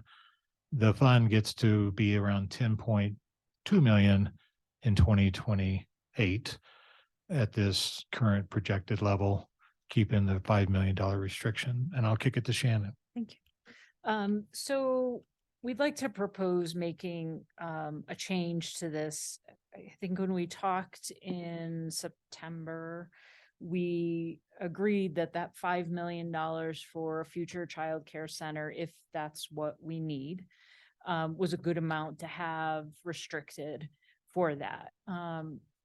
Thinking about that going forward, there's the possibility with the 2 new childcare centers that are opening this year, the potential for a couple of more childcare centers that the county may put in place, as well as a more accurate understanding of what the wait list looks like. We may not need another childcare center, but we may need to expand a childcare center or expand infant care at a childcare center. And you could still use that restricted. If you decide not to build a center, you could use that restricted funding for those kinds of things. Still, even though marijuana is being reduced based on what we know for scholarships right now, and knowing that could change, that funding is covering the scholarship amount. And so I think the question we have for you is, do we really need that kind of fund balance sitting in this account or in this fund? And even if we have to spend, say, $1 million, maybe $1.2 million on a Montessori repair, if we did that in 2024, which we're not 100% sure what that would look like yet, but say we did that in 2024, with the $1.2 million excise transfer in there, we could still have a fund balance of around $1 million or $6 million at the end of the day with a $5 million restriction. We recommend a fund balance of somewhere between $1 and $2 million. And if you are agreeable to that, we can remove the excise transfer from 25 and 26 and still keep that fund balance. Now, Janet, when you say 1 or 2, you mean in addition to the in 5? addition to the 5, right? So if you've got the 5 restricted and you're putting that in the savings account, you would still have that $1 to $2 million to spend on other things if you decided that you wanted to do that. So that would be staff's recommendation, but we want to hear what you think about that. I'm in favor. Okay. I'm in. I'm in agreement. I'm in favor. Okay. Are we is 1A gonna pay dividends for us ever? As far as building a new childcare center? Yeah, or just getting the funding from that from the ballot initiative that we signed, that we supported. I It mean, seems to be spending more to the north. I don't think we're gonna see funding come our way for a center, Mhm. but we are seeing the benefits of that in what the county is giving to ECO to pay for scholarships and kids. Good. But no, probably not if they're really intending to build two centers. We're not gonna see capital funds. Yeah, we're not gonna see capital. With some operating funds, but not capital. Mhm. We do see kids that are currently coming from Silverthorne go over there now though, so. It still benefits the whole community, so. Okay, Really good kids. So 24 stays. 24 would stay the same and then we'll take out the excise transfers. And if for some reason the Montessori comes in higher, we'll come back to you and have that conversation. Yeah, who knows what you'll find when you start digging into that. Exactly. Get whoever did Milne to work on that for us, would ya? Unfortunately, he's retired. Maybe he can come out of retirement. All right, parking and transportation? This is our last one for the 5-year, and it's just really right now, kind of looking at my main thing is looking at our excise fund transfer on the revenue side, continuing, it's 900 grand in 24, and then it's 4.3, 7.5, 5.8, and 12.9. So a lot of that is needed to keep a little bit of money in the fund balance after restrictions. And there's quite a bit of capital projects. Once again, we talked about the CIP for the capital fund, and this is the expense that the parking and transportation is carrying for those. So it's just an awareness. This is just another fund that we've got some major expenses happening in the out years. Nothing more, nothing less. But other than that, the assumptions are the same. Shannon, I didn't know if you had anything else you wanted on parking. No. Okay. And just from a historical and future point of view, parking, if you pull out capital and pull out the transfers, it loses about 4 million a year. And that's basically parking fees that are funding our transportation. And that's you can't see that in this with all these different accounts in the fund, but that's really what it is. Just as an FYI. So that's a roll up of the 5-year. Our last slide we're going to talk about is KPIs. Any questions first? So I'm not even going to bother trying to read that book. I'll read here. But as we look at, this is probably, I don't know if y'all have been shown KPIs before, but it's just a kind of a little bit of a scorecard, look at trending, things of that nature.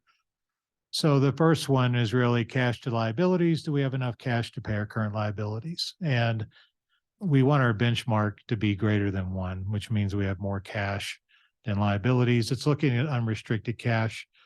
And so these numbers are historical views, not future views right now. We get them from our audit. And so that's why we are looking historically. But as you can tell, between our liabilities and our cash position, green is good, red is not good. So these are green, which is good. We have more cash than we have liabilities, and it's trending fine. So no red flag there. Next one is unrestricted fund balance. Just basically how long will reserves last to pay future expenditures? And so it's really our general fund, unrestricted fund balance, which is for both. When we look at this, we're combining general and excise together. And if we look at historical and carrying it out to 24, we are still, once again, we want to have more than 2 months. That's the benchmark from CGFOA. That's not a lot to me, but that's the benchmark, which is 0.167. Well, we are above 0.167. So we're green, but we're trending down. So that's a little bit of a red flag there to keep your eye on from that perspective. Our debt burden ratio, do we have annual revenues to cover debt service payments? So we look at the revenues of the funds that are carrying debt to the debt service payments of all of those funds. Once again, we want to be more than one. We are fine here. We're green and we are 2021 4.4, and we're still at about 4.62 in 2024. If we take on more debt, that'll be something to look at. We might do that for other projects that we're not talking about today, but just to keep an eye on that one. Operating margin ratio to the reserves for every dollar generated revenue. And we want it to be, we'd like it to be more than zero. So if it's more than zero, it's green. If it's less than that, we are red. So basically we are spending more where you have revenue coming in. That's all that says in 23 and 24. And I think when you looked at that, all funds, roll up, that spelled that out too, right? We are spending more than what we're taking in. So the trend there is going in the wrong direction, and we're also losing. So we're not really saving anymore. Well, we just talked about that. We're spending more. And then the last one is just for our enterprise funds net position, and really trying to look at, we want it to be steady or constant over time. And once again, the enterprise funds is utility, golf, and cemetery. The source document of this is our ACFR, our financial audit reports, and we're doing fine. So we're holding our own for the enterprise funds, 1.8, 1.08, 1.05, 1.1. So that's a good one there. So really the major one really I would say is, which we talked about where we're red, we're trending down, just to keep an eye on. We might add to these in the future. We won't show these every month because they're more of an annual view kind of a thing, but we'll just keep our eye on them. There's your 45 minutes of the 5-year. You were almost exactly on your schedule at 4:45 for questions. So. Oh, that's good. Yeah. We have 4 minutes to cry. Are there questions, comments besides crying? No. Yeah, no questions. I mean, comments. This is just incredible information for us. I mean, I think we probably all had some intuition that we were probably overspending or getting there, but now we know exactly where, and really great tools to help us prioritize and make choices. So I really appreciate it. It's good stuff, and it's easy to pick on housing, but I also have to celebrate the work of you two and the rest of the team. It's, you guys touched on it, but what we've accomplished in housing is incredible. So. Well, and the goal of this is to give you information to make decisions. That's it. Yeah. Yeah, but to do it in such a clean way, and like something that all of us, with varying backgrounds can look at and feel really informed is, I think, amazing feat. So thank you for that. And thank you also to Rick and Shannon and Scott and the senior leadership team. I really can't imagine the amount of work that's gone into this. It really shows, and it's definitely what our town needs. Awesome. James up there he's got a lot on his plate too. What our town needs is to spend less than to spend less than we take in. Oh. That's how that's just me. I'm crazy that way. So. Do you have any advice for us or anything that you want to add? Well, just awareness, and I doubt we go 40 million in, as you kind of asked, but we are going to go in more than what we are today. And just as we go down the road, we did a lot of budget appropriations this year. We'll definitely be keeping our eye on those in the future to see what they might impact. And then, as Shannon mentioned, just prioritizing. you know, y'all are looking at a capital project fund before you see this. And so we'll try to see if we can get information sooner, a year from now, when you need to make decisions on what you want to invest in. And furthermore, is understanding the ongoing expenses when we make capital, you know? Yeah. Not that this might bring up bad memories for some, but, you know, what's the ongoing expense of that capital project? Right. There's two pieces to these things and we've got to remember those. Yep, yep. One other thing I'll mention, and I will preface this by saying I haven't talked to Dave about this yet. We're going to try to change up the approval process for the budget a little bit. And if we can reasonably turn around these edits to get into the packet for the 24th. And so I'm not putting Dave and Tracy on the hook for this. If they can't do it, then we'll follow the same process we have followed, which it would be a resolution on November 14th. But after talking to Kirsten and reviewing our charter a little bit better, what we'd like to do is bring the budget to you by resolution in October, the second meeting in October for approval, and then bring you an ordinance in November and December, or excuse me, the 2 meetings in November to appropriate the funds. So if we can, we're going to make that change. If we can make it this year, we will. If not, we will start with that next year. But we'll, just to let you know, it'll be done a little bit differently going forward. And Rick suggested a 5-minute break before we Yeah, just think jump about into it. legislative. Dick can't go that long.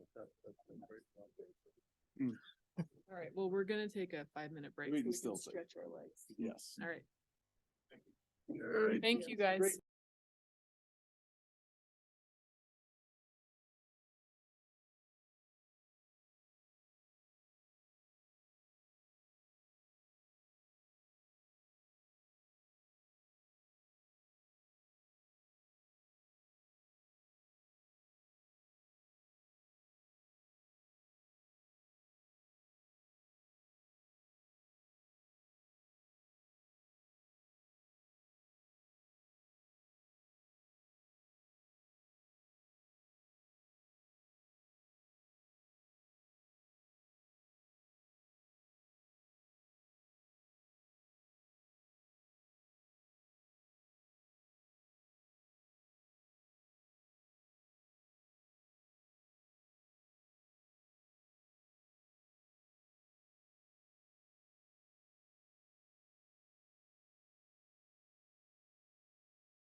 You gotta use the gavel, yeah. Okay, we're gonna move on to planning commission decisions.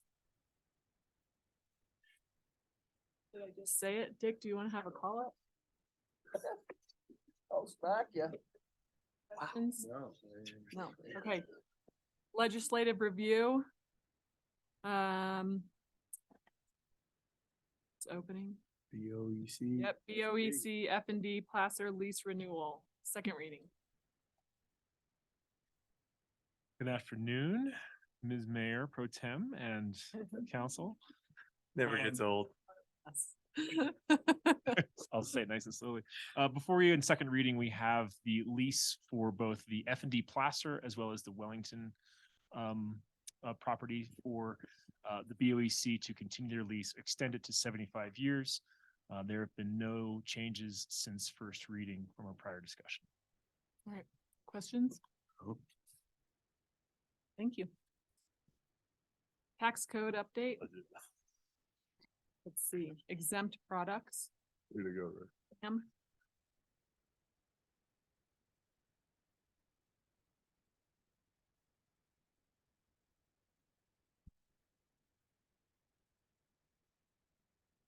Good afternoon, Mayor Pro Tem Council. In your packet, you had the memo for the second reading for the exemption of diapers, menstrual products, and government fees. No changes since the first reading in September 26th. Any questions? Thanks, ma'am. Thank you. All right, Stables property transfer, second reading. And leave your room for questions. Run away. Well done. Yes, this is second reading of the ordinance to transfer the property from the town of Breck to Stables Village LLC. This is for the Stables Village project. This is the first phase of land. And no changes since first reading. Questions for Lori? Very much Lori. Department of Local Affairs, Strong Communities Planning Grant. Yes, this is an ordinance that kind of authorizes us grant. This grant requires a commitment of the matching funds, which is $20,000 commitment for a $200,000 grant that we're applying for. And this is for the study of the Block 11 property and help us figure out maybe geotech or something. But no changes since first reading. That's great. Any questions? Thank you, Lori. Resolution to approve IGA with Summit Combined Housing Authority.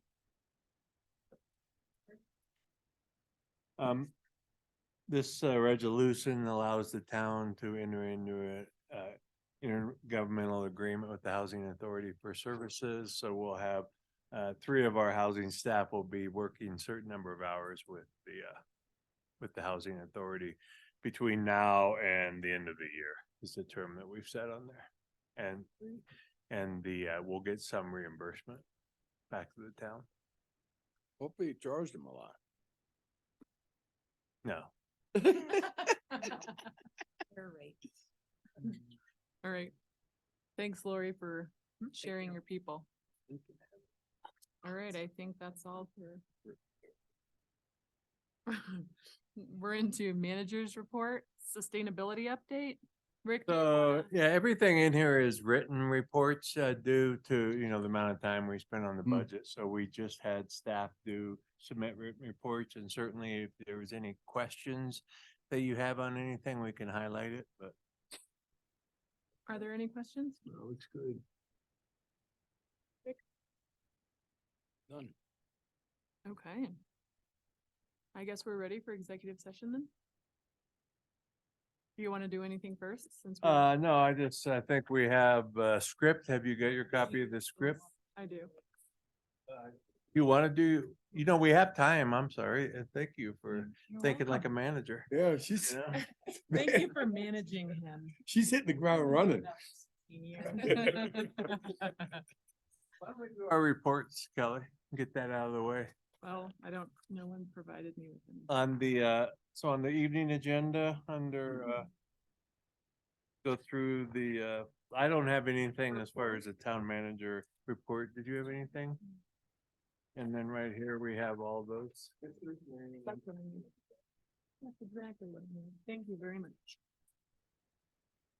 All right, cast MMC, no or yes? We did have it. Meeting next week, there'll be some people going. It's gonna be at the end of the MT 2030, which some of us will be attending. And we were at MMC meeting with you, Kelly, in Blue River last week, right? Right. Yeah, trying to remember, we spent a great deal of time talking. We did mostly, Stuff going on at the state. I mean, there are a lot of different things to be watching. We talked a little bit about some different like HH and several different legislations. So that'll be good, Kirsten, to start talking about that with you on. They seemed excited about our bike program and talking about going countywide, obviously with lots of parameters, but everybody seemed pretty, actually, did we send them anything? I know that Frisco and maybe Silverthorne were both wondering if they could get some information about our e-bike program. We did not send anything, but I'll make a note to do that. We did send them, the name of the contractor we used for ADA. Some were interested in that. Oh, yeah. Sent the name of the contractor, and then Frisco asked for the contract, so they hopefully are. Oh, great. moving forward. The ADA study? Mhm. Cool. What's timeline of that, Shannon? So the assessment is done and Danny is pulling together the safety committee. And then a few of the SLT as well to run through what the recommendations are. At some point here, we'll bring it back to you all. Another place to spend money. Anything else of consequence? No, okay. Open space. No meeting? Well, no, we haven't had one. We had one, but I talked about it last time, so we don't have another one till whenever. That's how it works. BTO. Yeah, we had a meeting, we kind of touched on Oktoberfest, but Lucy reported out on that the night before this meeting. Right. At our last meeting, so, I won't get too into that. The survey did go out to the businesses, and I think initial reports are that it came back pretty positive, so that's good. The winter preview is coming up on October 19th at 8:30 here in Town Hall. So encourage everyone to attend that if you can. I know Be Like Breck is trying to collaborate some with sustainability, which I think is great. And try to work collaboratively on that. Summer performance, I think we probably heard this before, but we did some drill down, but the overview is we were up about 3% in room nights. ADR was down from 249 to 243 a night. But it appears we BTO board talked back in, I think it was May, when the summer was trending really down. And not just in Breckenridge, but in, resort communities all over the country. So we made the strategic decision to turn up the marketing a little bit, go deeper into the funnel, and to really create some activation. And in hindsight, that seems to have really worked, because I'm not sure all the resort communities have seen the kind of results that we've seen for the summer. So, Good. So I think that was, and again, that's Lucy's leadership and presenting the opportunities and the timing and the ability to execute. So yeah, I thought that was, hindsight always is 2020, and it was good to see a positive result there. Fall English classes that the BTO is facilitating are, they're free, and they're to our Spanish speakers in the community. We have 32 students this fall, which is fantastic. And lots of great feedback. I don't know, Jay, if you've got any folks, I've had several people I work with that have attended and really done very, very well with it. So, Great. Really enjoyed them. And then the resident sentiment survey should be out anytime now. And just an update, which we've done every, 2-3 years, we do an update. So there's been a committee working on those questions for several months and. Can we get like the Cliff Notes in an email that we can just look at if they have it graphed or whatever, just something, make it easy. Get the results? Yeah. Yes. Yeah, I'll see to it.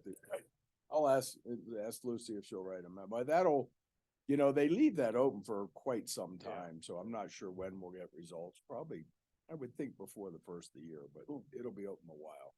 Because it's a robust effort to get good representation throughout the community on those. So, good meeting.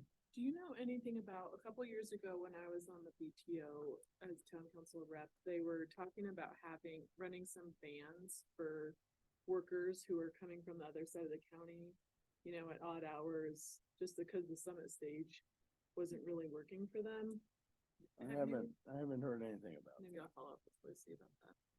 Okay. No. I talked to a cafe owner this week who said that they were considering buying their cafe a car for the workers, just so that they can get back and forth. Cool. Yeah. All right, rec history. We have not had it. We did have the Milne walk, which was great. Recreate, I don't think there's been anything. Oh, it's gone. Is gone. There was a meeting. He's not on right now. There was a meeting Friday, but I don't think there was much to report on that. We'll be bringing you, proposal. Some of you have talked to Tamara about, her idea for a cultural arts strategic plan or visioning, and then a subsequent strategic plan that would run either ahead or maybe at some points, side by side with our work or Julia's work on, the potential remodel for the Riverwalk Center. So we'll bring you a really short proposal at the next meeting, what that looks like, and make sure that you're all in agreement with the plan, going forward. Great. CML Advisory Board. Carol.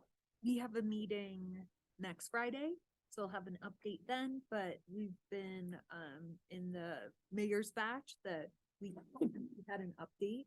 CML has had 2 large meetings with a plethora of stakeholders, including governor's office, counties, CAST is at that table, dozens of others. So Kirsten at the policy committee will be discussing this, and then at the executive board on next Friday, we'll likely hear what is CML's proactive approach, because they do plan to work with sponsors to bring legislation For this housing. year.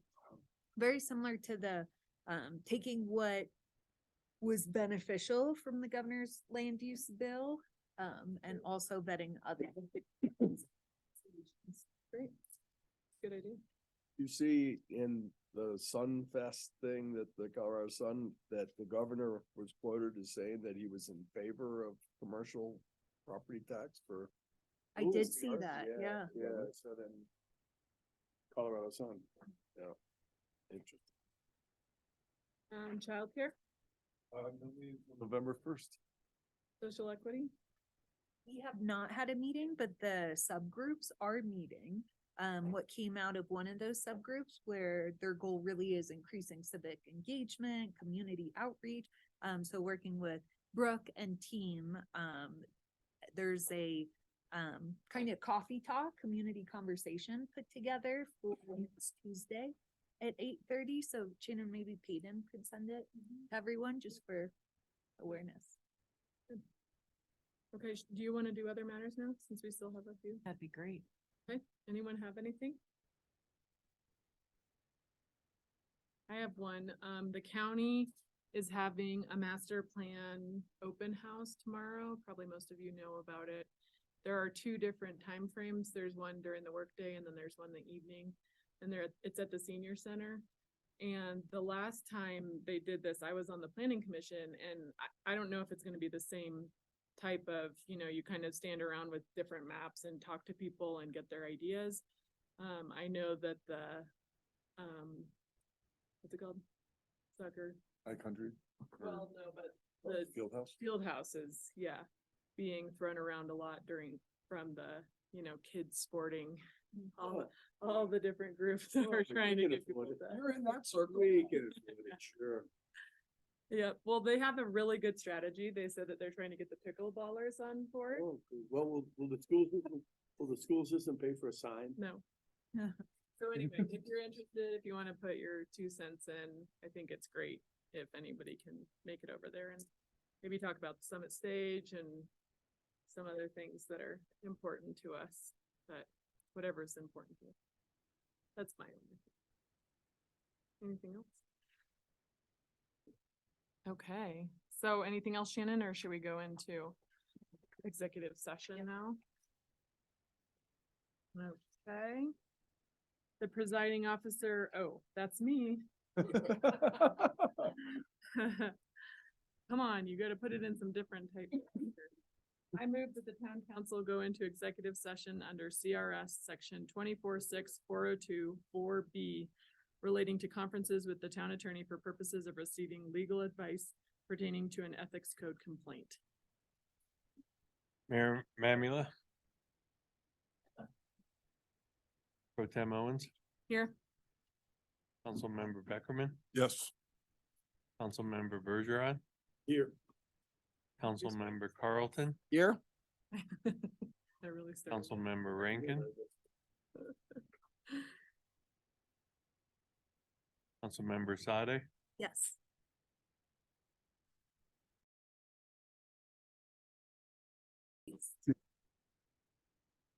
Okay, the time is now 6:56. 5:57. 5:56. And the executive session has been concluded. The participants in this executive session were Mayor Pro Tem Owens, Dick Carlton, Jeffrey Bergeron, Carol Sade. Okay, sorry, Kelly. That's okay. And Jay Beckerman, town attorney, town managers, and HR director Dana Labadier. The council has conducted an executive session to seek legal advice from the town attorney about an alleged violation of the ethics code. Upon receipt of that complaint, the town promptly retained a third-party investigator who conducted a thorough and impartial investigation into the allegations. After a thorough and impartial investigation was completed and upon further consultation with the town attorney and the town manager about the elements of the ethics code, I move that the town council decline to initiate an action under the ethics code, as this matter does not give rise to a violation of the ethics code. Second. Roll Been call? moved- Yes, It's been moved and seconded. Want me to do it? Rick, are you gonna do the roll call? Sure. Mayor Pro Tem Owens, Yes. Councilmember Beckerman, Yes. Councilmember Bergeron, Yes. Councilmember Carlton, Yes. Councilmember Sade. Yes. Well, the town council has determined that the allegations and facts do not give rise to an actionable case under the ethics code. The ethics code sets the floor, not the ceiling, for our standards of conduct. Council has taken this matter very seriously and expects that the members of this elected body and representatives of the town act with the utmost professionalism in every interaction with the public, our constituents, including interactions with the town staff of this organization. Town council will be provided annual training on good governance, decorum, and training on ethics code beginning this April and annually thereafter. All right. Thank you. We're done until the evening meeting at 7 o'clock. Thank Alright. you all. Great job on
Let's bring this town council regular meeting Tuesday, October 10th, 2023 at 7 o'clock. Bring the meeting to order. Roll call. Dick Carlton. Here. Jeffrey Bergeron. Here. Carol Sade. Here. Jay Beckerman. Present. Todd Rankin. Here. Mayor Eric Mamula. Pro Tem Kelly Owens. Here. All right, approval of the meeting minutes. Any adjustments to the September 26, 2023 minutes? All right, minutes stand as presented. Shannon, Rick, approval of the agenda. Any changes? Shannon, any changes? No changes. Okay. No. All right, communications to council. These are public comments that are non-agenda items, 3-minute time limit. Julie? Okay, hello, council members. Thanks for the opportunity. I'm Julie Shapiro, and I'm here as a candidate for the Board of Education elections this fall. I've been serving on the Summit School District Board of Education since June 2022 by appointment. So I'm just here to introduce myself briefly, and as a candidate, therefore not on behalf of the board or the district. And just want to say hello and tell you a little bit about me. So I'm a parent of a 3rd grader at Frisco Elementary. I'm an employee at a local nonprofit, Keystone Policy Center, where I work as a collaborative problem solver in natural resources policy. And I'm a professional mediator and facilitator. I moved to Colorado's Mountains 20 years ago to teach K through 12 outdoor natural science education over in Eagle County. And I've stayed to work on natural resources policy and raise a family. I've been in Summit County since 2010, but working here since 2008. I serve on the Board of Education, and I want to continue to serve because I truly believe in the positive power of public education to foster thriving kids and thriving communities. And to that end, public education serves all of us, whether we have kids in the school system or not. We are creating the critical thinkers and problem solvers that are going to serve in and strengthen our communities. And so I also really believe in the strong partnerships among our communities, our town councils, our county, and the school district. I'm a champion for education that's academically rigorous, intellectually engaging, and that results in academic and personal success for all students, including those whose needs are not currently being met. To these ends, I've been an advocate for supporting students that are struggling with reading and math, improving student attendance throughout the district, and enhancing our work on post-secondary pathways and career training. I'm a champion for safety and inclusivity and belonging for all of our students and meaningful engagement of families and community members, including our Hispanic community. I'm an advocate for district-wide strategic alignment and accountability, grounded in clear goals and data, and I'm committed to fiscal responsibility along with enhanced investments in professional development, competitive pay, and housing solutions for our teachers and staff. I'm proud to be one of the 4 candidates that is recommended by our teachers union, which represents 90% of our teachers. I'm also proud to be endorsed by Vasas Unidas, Vasas Unidas Action Fund, which reflects the broad interests of our Hispanic and Latino communities. I want to be clear, we have a lot of work to do in the school district, and I've always been clear on that. For example, I want every kid reading by 3rd grade. We're not there yet. And I want every kid graduating ready to go on to achieve personal success and contribute to our changing world. And at the same time that we have things to work on, and we are working on them, we have so much to be proud of, and I want to celebrate that. Our graduates go all over the state, the country, and the globe, entering the workforce or going on to colleges and universities. They graduate with honors and scholarships in academics and sports, theater, culinary arts, military scholarships, among others. Our district was just recognized for the best pre-collegiate program in the state in support of our first in family college attendees, and that's huge. And at the same time, we're investing a lot into looking at career-oriented post-secondary pathways and career training programs in our school district. So we're really trying to serve and meet the needs of all of our students. We're celebrating a lot at the elementary level, including improvements in our school ratings, and also STEM, outdoor ed, and dual language programming. And so I'll just say it again. I really believe in the strength of partnerships, the need for being team oriented and solution oriented. And so to that end, thank you all for all you do in partnership with our school district and for your support and of our schools. And just want to remind everyone, please make sure you're registered and please vote this fall. Thank you. Thank you, Julie. And thanks so much for already being on the board and the big commitments. All right, anyone else? Good evening, Town Council, Mayor Pro Tem. This is Tamara from Breck Create, and I just wanted to extend a personal invitation this Friday, October 13th, to the first night of our Dia de Muertos festival.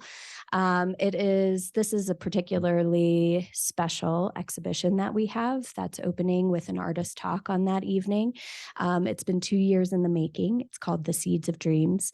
And the reason why it is special is because it really elevates the stories of our unseen frontline workers, our immigrants, the housekeepers, the kitchen workers across the county, but particularly here in Breckenridge. And it puts them into these very proud portraits of their stories that are told through the beautiful colors that you see woven throughout, the patterns, the printmaking. And we'd really love for you to join in this occasion. The 2 years we've spent working with organizations, specifically Mountain Dreamers, to make this a reality with an LA-based artist who was in residence and lived here for about a month last year. And so we would love to have you come out and have our community celebrate together, which is one of our goals in this festival, but everything that we do at Breck Create is a community that celebrates together so that you continue to be inspired, and those who are walking down the street of Main Street know what the engine of our community really is, which are those behind the scenes. So please join us 6 o'clock with the artists and the families of these remarkable and proud people who are so generous to let us do their portraits for them. So we hope to see you there on Friday.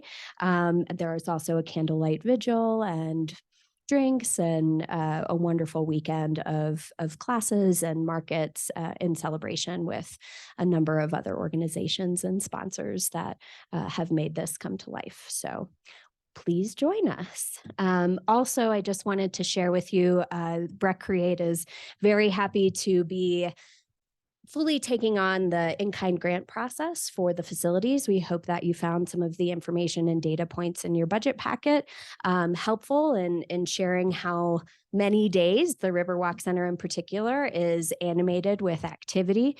But also we've made a concerted effort this year to translate all of the facilities application into Spanish and trying to circulate that and have a slightly more, not perfect, equitable access to the facilities that we are so proud to manage at Breck Create. So please spread the word about that. And thank you very much. How long is that exhibition open? It is open through mid-November. I don't have the exact date, so it will be it will then actually travel. We worked with Mountain Dreamers to see where they would find the most exposure for this workforce community. So after it's here in Breckenridge, it will travel to the Dillon Food Bank, CMC Dillon, and Silverthorne Rec Center, so that we can continue to celebrate the work and contributions of people who might not live in Breckenridge, but who certainly work here and make everything in Summit County go. And then it will land. We've gifted the portraits to Mountain Dreamers, and they'll be hung in their office. Tamara, that sounds really fun. I just also wanted to commend you for bringing the air stage to all the elementary schools this week and next week too. I volunteered this morning, and the interpretive person she is just amazing, and the kids are really enjoying it, and it's beautiful. So thanks for taking that to the schools. Thank you. Thank you. And you'll see a little bit of a shift as we look internally at our DEI practices and how we produce programming, that we are really trying to make this weekend a bit more of a celebration of our Latin communities in general, beyond the Dia de Muertos holiday, and really celebrating that Hispanic Heritage Month. So the air stage installation had a bit of that from many Central American and South American countries. But also you'll see more of that as we kind of think through how the most appropriate way and what our community wants for us to do in celebration with them and support their goals as we look to this special month of Hispanic culture. Thanks. Thank you very much. All right, moving on to continued business, second reading of Council Bills Series 2023. A bill for an ordinance approving the F&D Placer lease between the town of Breckenridge and Breckenridge Outdoor Education Center, number 33. Good evening, Ms. Mayor Pro Tem and council members. Before you tonight is a second reading of a bill for an ordinance to approve a lease renewal with Breckenridge Outdoor Education Center. The primary changes to this lease are the extension of the time frame. It's a 75-year lease. It also, in the case of the F&D Placer, expands some of the non-exclusive use area, reduces some of the expands some of the exclusive use area, reduces some of the non-exclusive area, but also maintains public access to the existing trails, and also accounts for the new trail that's to be constructed yet this season. So no changes from first reading, and I'd be happy to answer any questions. Thanks, Scott. Any comments from the public? Seeing none, hearing is closed. Any council discussion? Bob changed his mind now. Bob wants to comment. Go ahead, Bob. Okay. Bob Gregory, board member for the Breckenridge Outdoor Education Center. Last time we talked about this lease, I wasn't here in person to thank you all for your consideration. So I wanted to make sure I was here tonight. As you all know, I think you've heard from me plenty. The BOEC means a lot to me personally, but you know, when I think back on the last 47 years or so, I think about the interns, the staff, the participants that have come through this organization and the ripple effects that creates in the world. And I truly believe that those experiences and the opportunity that folks have to interact with our programming truly makes the world a better place. So I want to thank the town for you know, the foresight, the vision, and the generosity, not just for the last 47 years, but obviously for the next 75 years, and really appreciate the opportunity to continue that legacy going forward. So thank you very much from the whole organization. Thanks, Bob. All right, we'll just keep bumbling our way through this together. All right, now the public hearing is closed. Any council discussion? No. Can I get a motion? On second reading, a movie passed Council Bill number 33, Series 2023, the title which has been read into the record. Second. All right, roll call. Roll call. Votes? It's been moved and I said seconded. that. Okay, good. Councilmember Carlton, Yes. Councilmember Rankin, Yes. Councilmember Beckerman, Yes. Councilmember Sade, Yes. Councilmember Bergeron, Yes. Mayor Pro Tem Owens. Yes. All right, Council Bill number 34, a bill for an ordinance approving the Wellington lease between the town of Breckenridge and the Breckenridge Outdoor Education Center. Scott again. Thank you. Again, for second reading is an ordinance to extend the lease with the Breckenridge Outdoor Education Center for the Wellington space, which is so-called the administrative site. In this case, the buildings are owned by the town of Breckenridge, and so therefore will be managed and maintained by the town of Breckenridge. And once again, a 75-year term, and the existing trail of Wellington Trail will also remain open and accessible to the public. So be happy to answer any questions. I hope, next, since we maintain the trail and own the trail, hope next summer, we go in there and, get rid of all those false chamomiles. It's like a jungle. Okay. I don't mean you have to do it personally, but maybe you talk to a minion, get him over there. Maybe get Bob up there. Have the interns do it, which is, it's a menace with false chamomiles. Okay. I'm sorry. I get carried away. Comments? Any other comments? I'm a weed warrior. No. Comments from the public? All right, the hearing is closed. Any council discussion? Oh, I see what you're saying. I'm saying it in the wrong order. Yeah, it's kind of Do I have a embarrassing. motion? It's kind of embarrassing. Well, you should have corrected me. I didn't want to, I'm afraid. On second reading, movie passed Council Bill number 34, series 2023, the title which has been read into the record. Second. All right, now any council discussion? No. All right, roll call. Councilmember Sade. Councilmember Rankin. Yes. Councilmember Carlton. Yes. Councilmember Bergeron. Yes. Councilmember Beckerman. Yes. Mayor Pro Tem Owens. Yeah. All right, next we have Council Bill number 35, series 2023, a bill for an ordinance to create new exemptions from taxation in the sales tax code. Pam?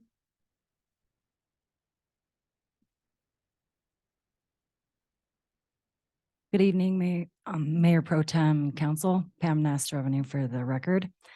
So this ordinance is to make some changes on our town tax code and add exemptions from taxation to our incontinence and diapers, as well as menstrual care products and government imposed fees. There's no changes from first reading. The state already exempted these products, and I am here to take any questions. Questions? No? Anyone here to comment on this, the second reading, Council Bill number 35? Seeing none, the hearing is closed. Can I get a motion? Yes, I move we pass Council Bill number 35, series 2023, the title which has been read into the record, and I have thus restrained myself. Well done. Second. Any further discussion? Roll call. Councilmember Beckerman. Yes. Councilmember Sade. Yes. Councilmember Bergeron. Yes. Councilmember Rankin. Yes. Councilmember Carlton. Yes. Mayor Pro Tem Owens. Yes. All right, Council Bill number 36, series 2023, a bill for an ordinance conveying town property for first phase of Stables Workforce Housing Project. This is second reading of an ordinance that will allow us to convey the town-owned real property for what we're referring to as the Stables development to the developer, which is Stables LLC, I believe. So this is the second reading and there are no changes. Any questions? Any comments from the public on this second reading of Council Bill number 36? Seeing none, the public hearing is closed. Can I get a motion? On second reading, a movie passed Council Bill number 36, series 2023, the title which has been read into the record. Second. Any other council discussion? Roll call. Councilmember Carlton. Yes. Councilmember Beckerman. Yes. Councilmember Bergeron. Yes. Councilmember Rankin. Yes. Councilmember Sade. Yes. Mayor Pro Tem Owens. Yes. On second reading, Council Bill number 37, series 2023, a bill for an ordinance appropriating 20,000 in local funds in support of grant application to the Colorado Department of Local Affairs for Strong Communities Planning Grant. This is the second reading of an ordinance that would authorize the town to submit a grant application to the Department of Local Affairs in reference to a future housing site development that we're looking to do on Block 11. This is a $200,000 grant we're applying for, and as part of this ordinance, it also secures a commitment for the matching funds and for $20,000 if we were successful in getting the grant. Any council questions or discussion? All right, anyone in the public like to comment on this? The hearing is closed. May I have a motion? On second reading, move to pass Council Bill number 37, series 2023, the title which has been read into the record. Any council discussion? Roll call. Councilmember Beckerman, Yes. Councilmember Bergeron, Yes. Councilmember Sade, Yes. Councilmember Rankin, Yes. for Carlton, Yes. Mayor Pro Aye. Tem Owens. Yes. All right. Free money. Who'd say no? Moving on to new business, first reading of council bills, oh, nope. Moving right on to resolutions, series 2023, resolution number 18, series 2023, a resolution approving an intergovernmental agreement between the town of Breckenridge and the Summit Combined Housing Authority to share town employees to provide services to the authority. If approved, this resolution will allow the mayor to sign an intergovernmental agreement with the Housing Authority, Summit Combined Housing Authority, for services. Briefly, the description of those services is that we will have 3 town of Breck employees that will be working a limited number of hours each week in helping to support the Combined Housing Authority that's have a staff shortage going on right now, and there'll be a reimbursement of $12,500 a month back to the town to help offset some of our costs. And we are have some increased compensation to those employees during the time that they're doing that, because they will be doing extra work over that period. So, and this reimbursement will cover that increase in cost for us. Thank you to them. Any questions from the council? Anyone in the public here to comment on resolution number 18? Seeing none, the public hearing is closed. Can I have a motion? I move we pass resolution number 18, series 2023, the title which has been read into the record. Second. Any further discussion?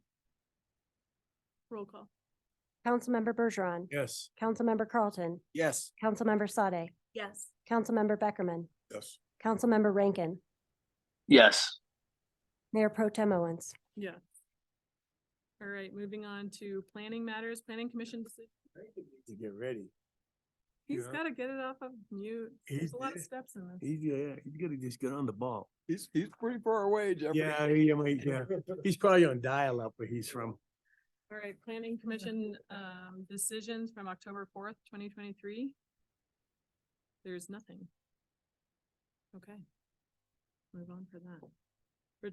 We did report town manager, we did report the mayor and council members, we did other matters. Did anyone come up with any other matters? Did I mention about the false camera meals on the Wellington Trail? We didn't. All right, that's fine.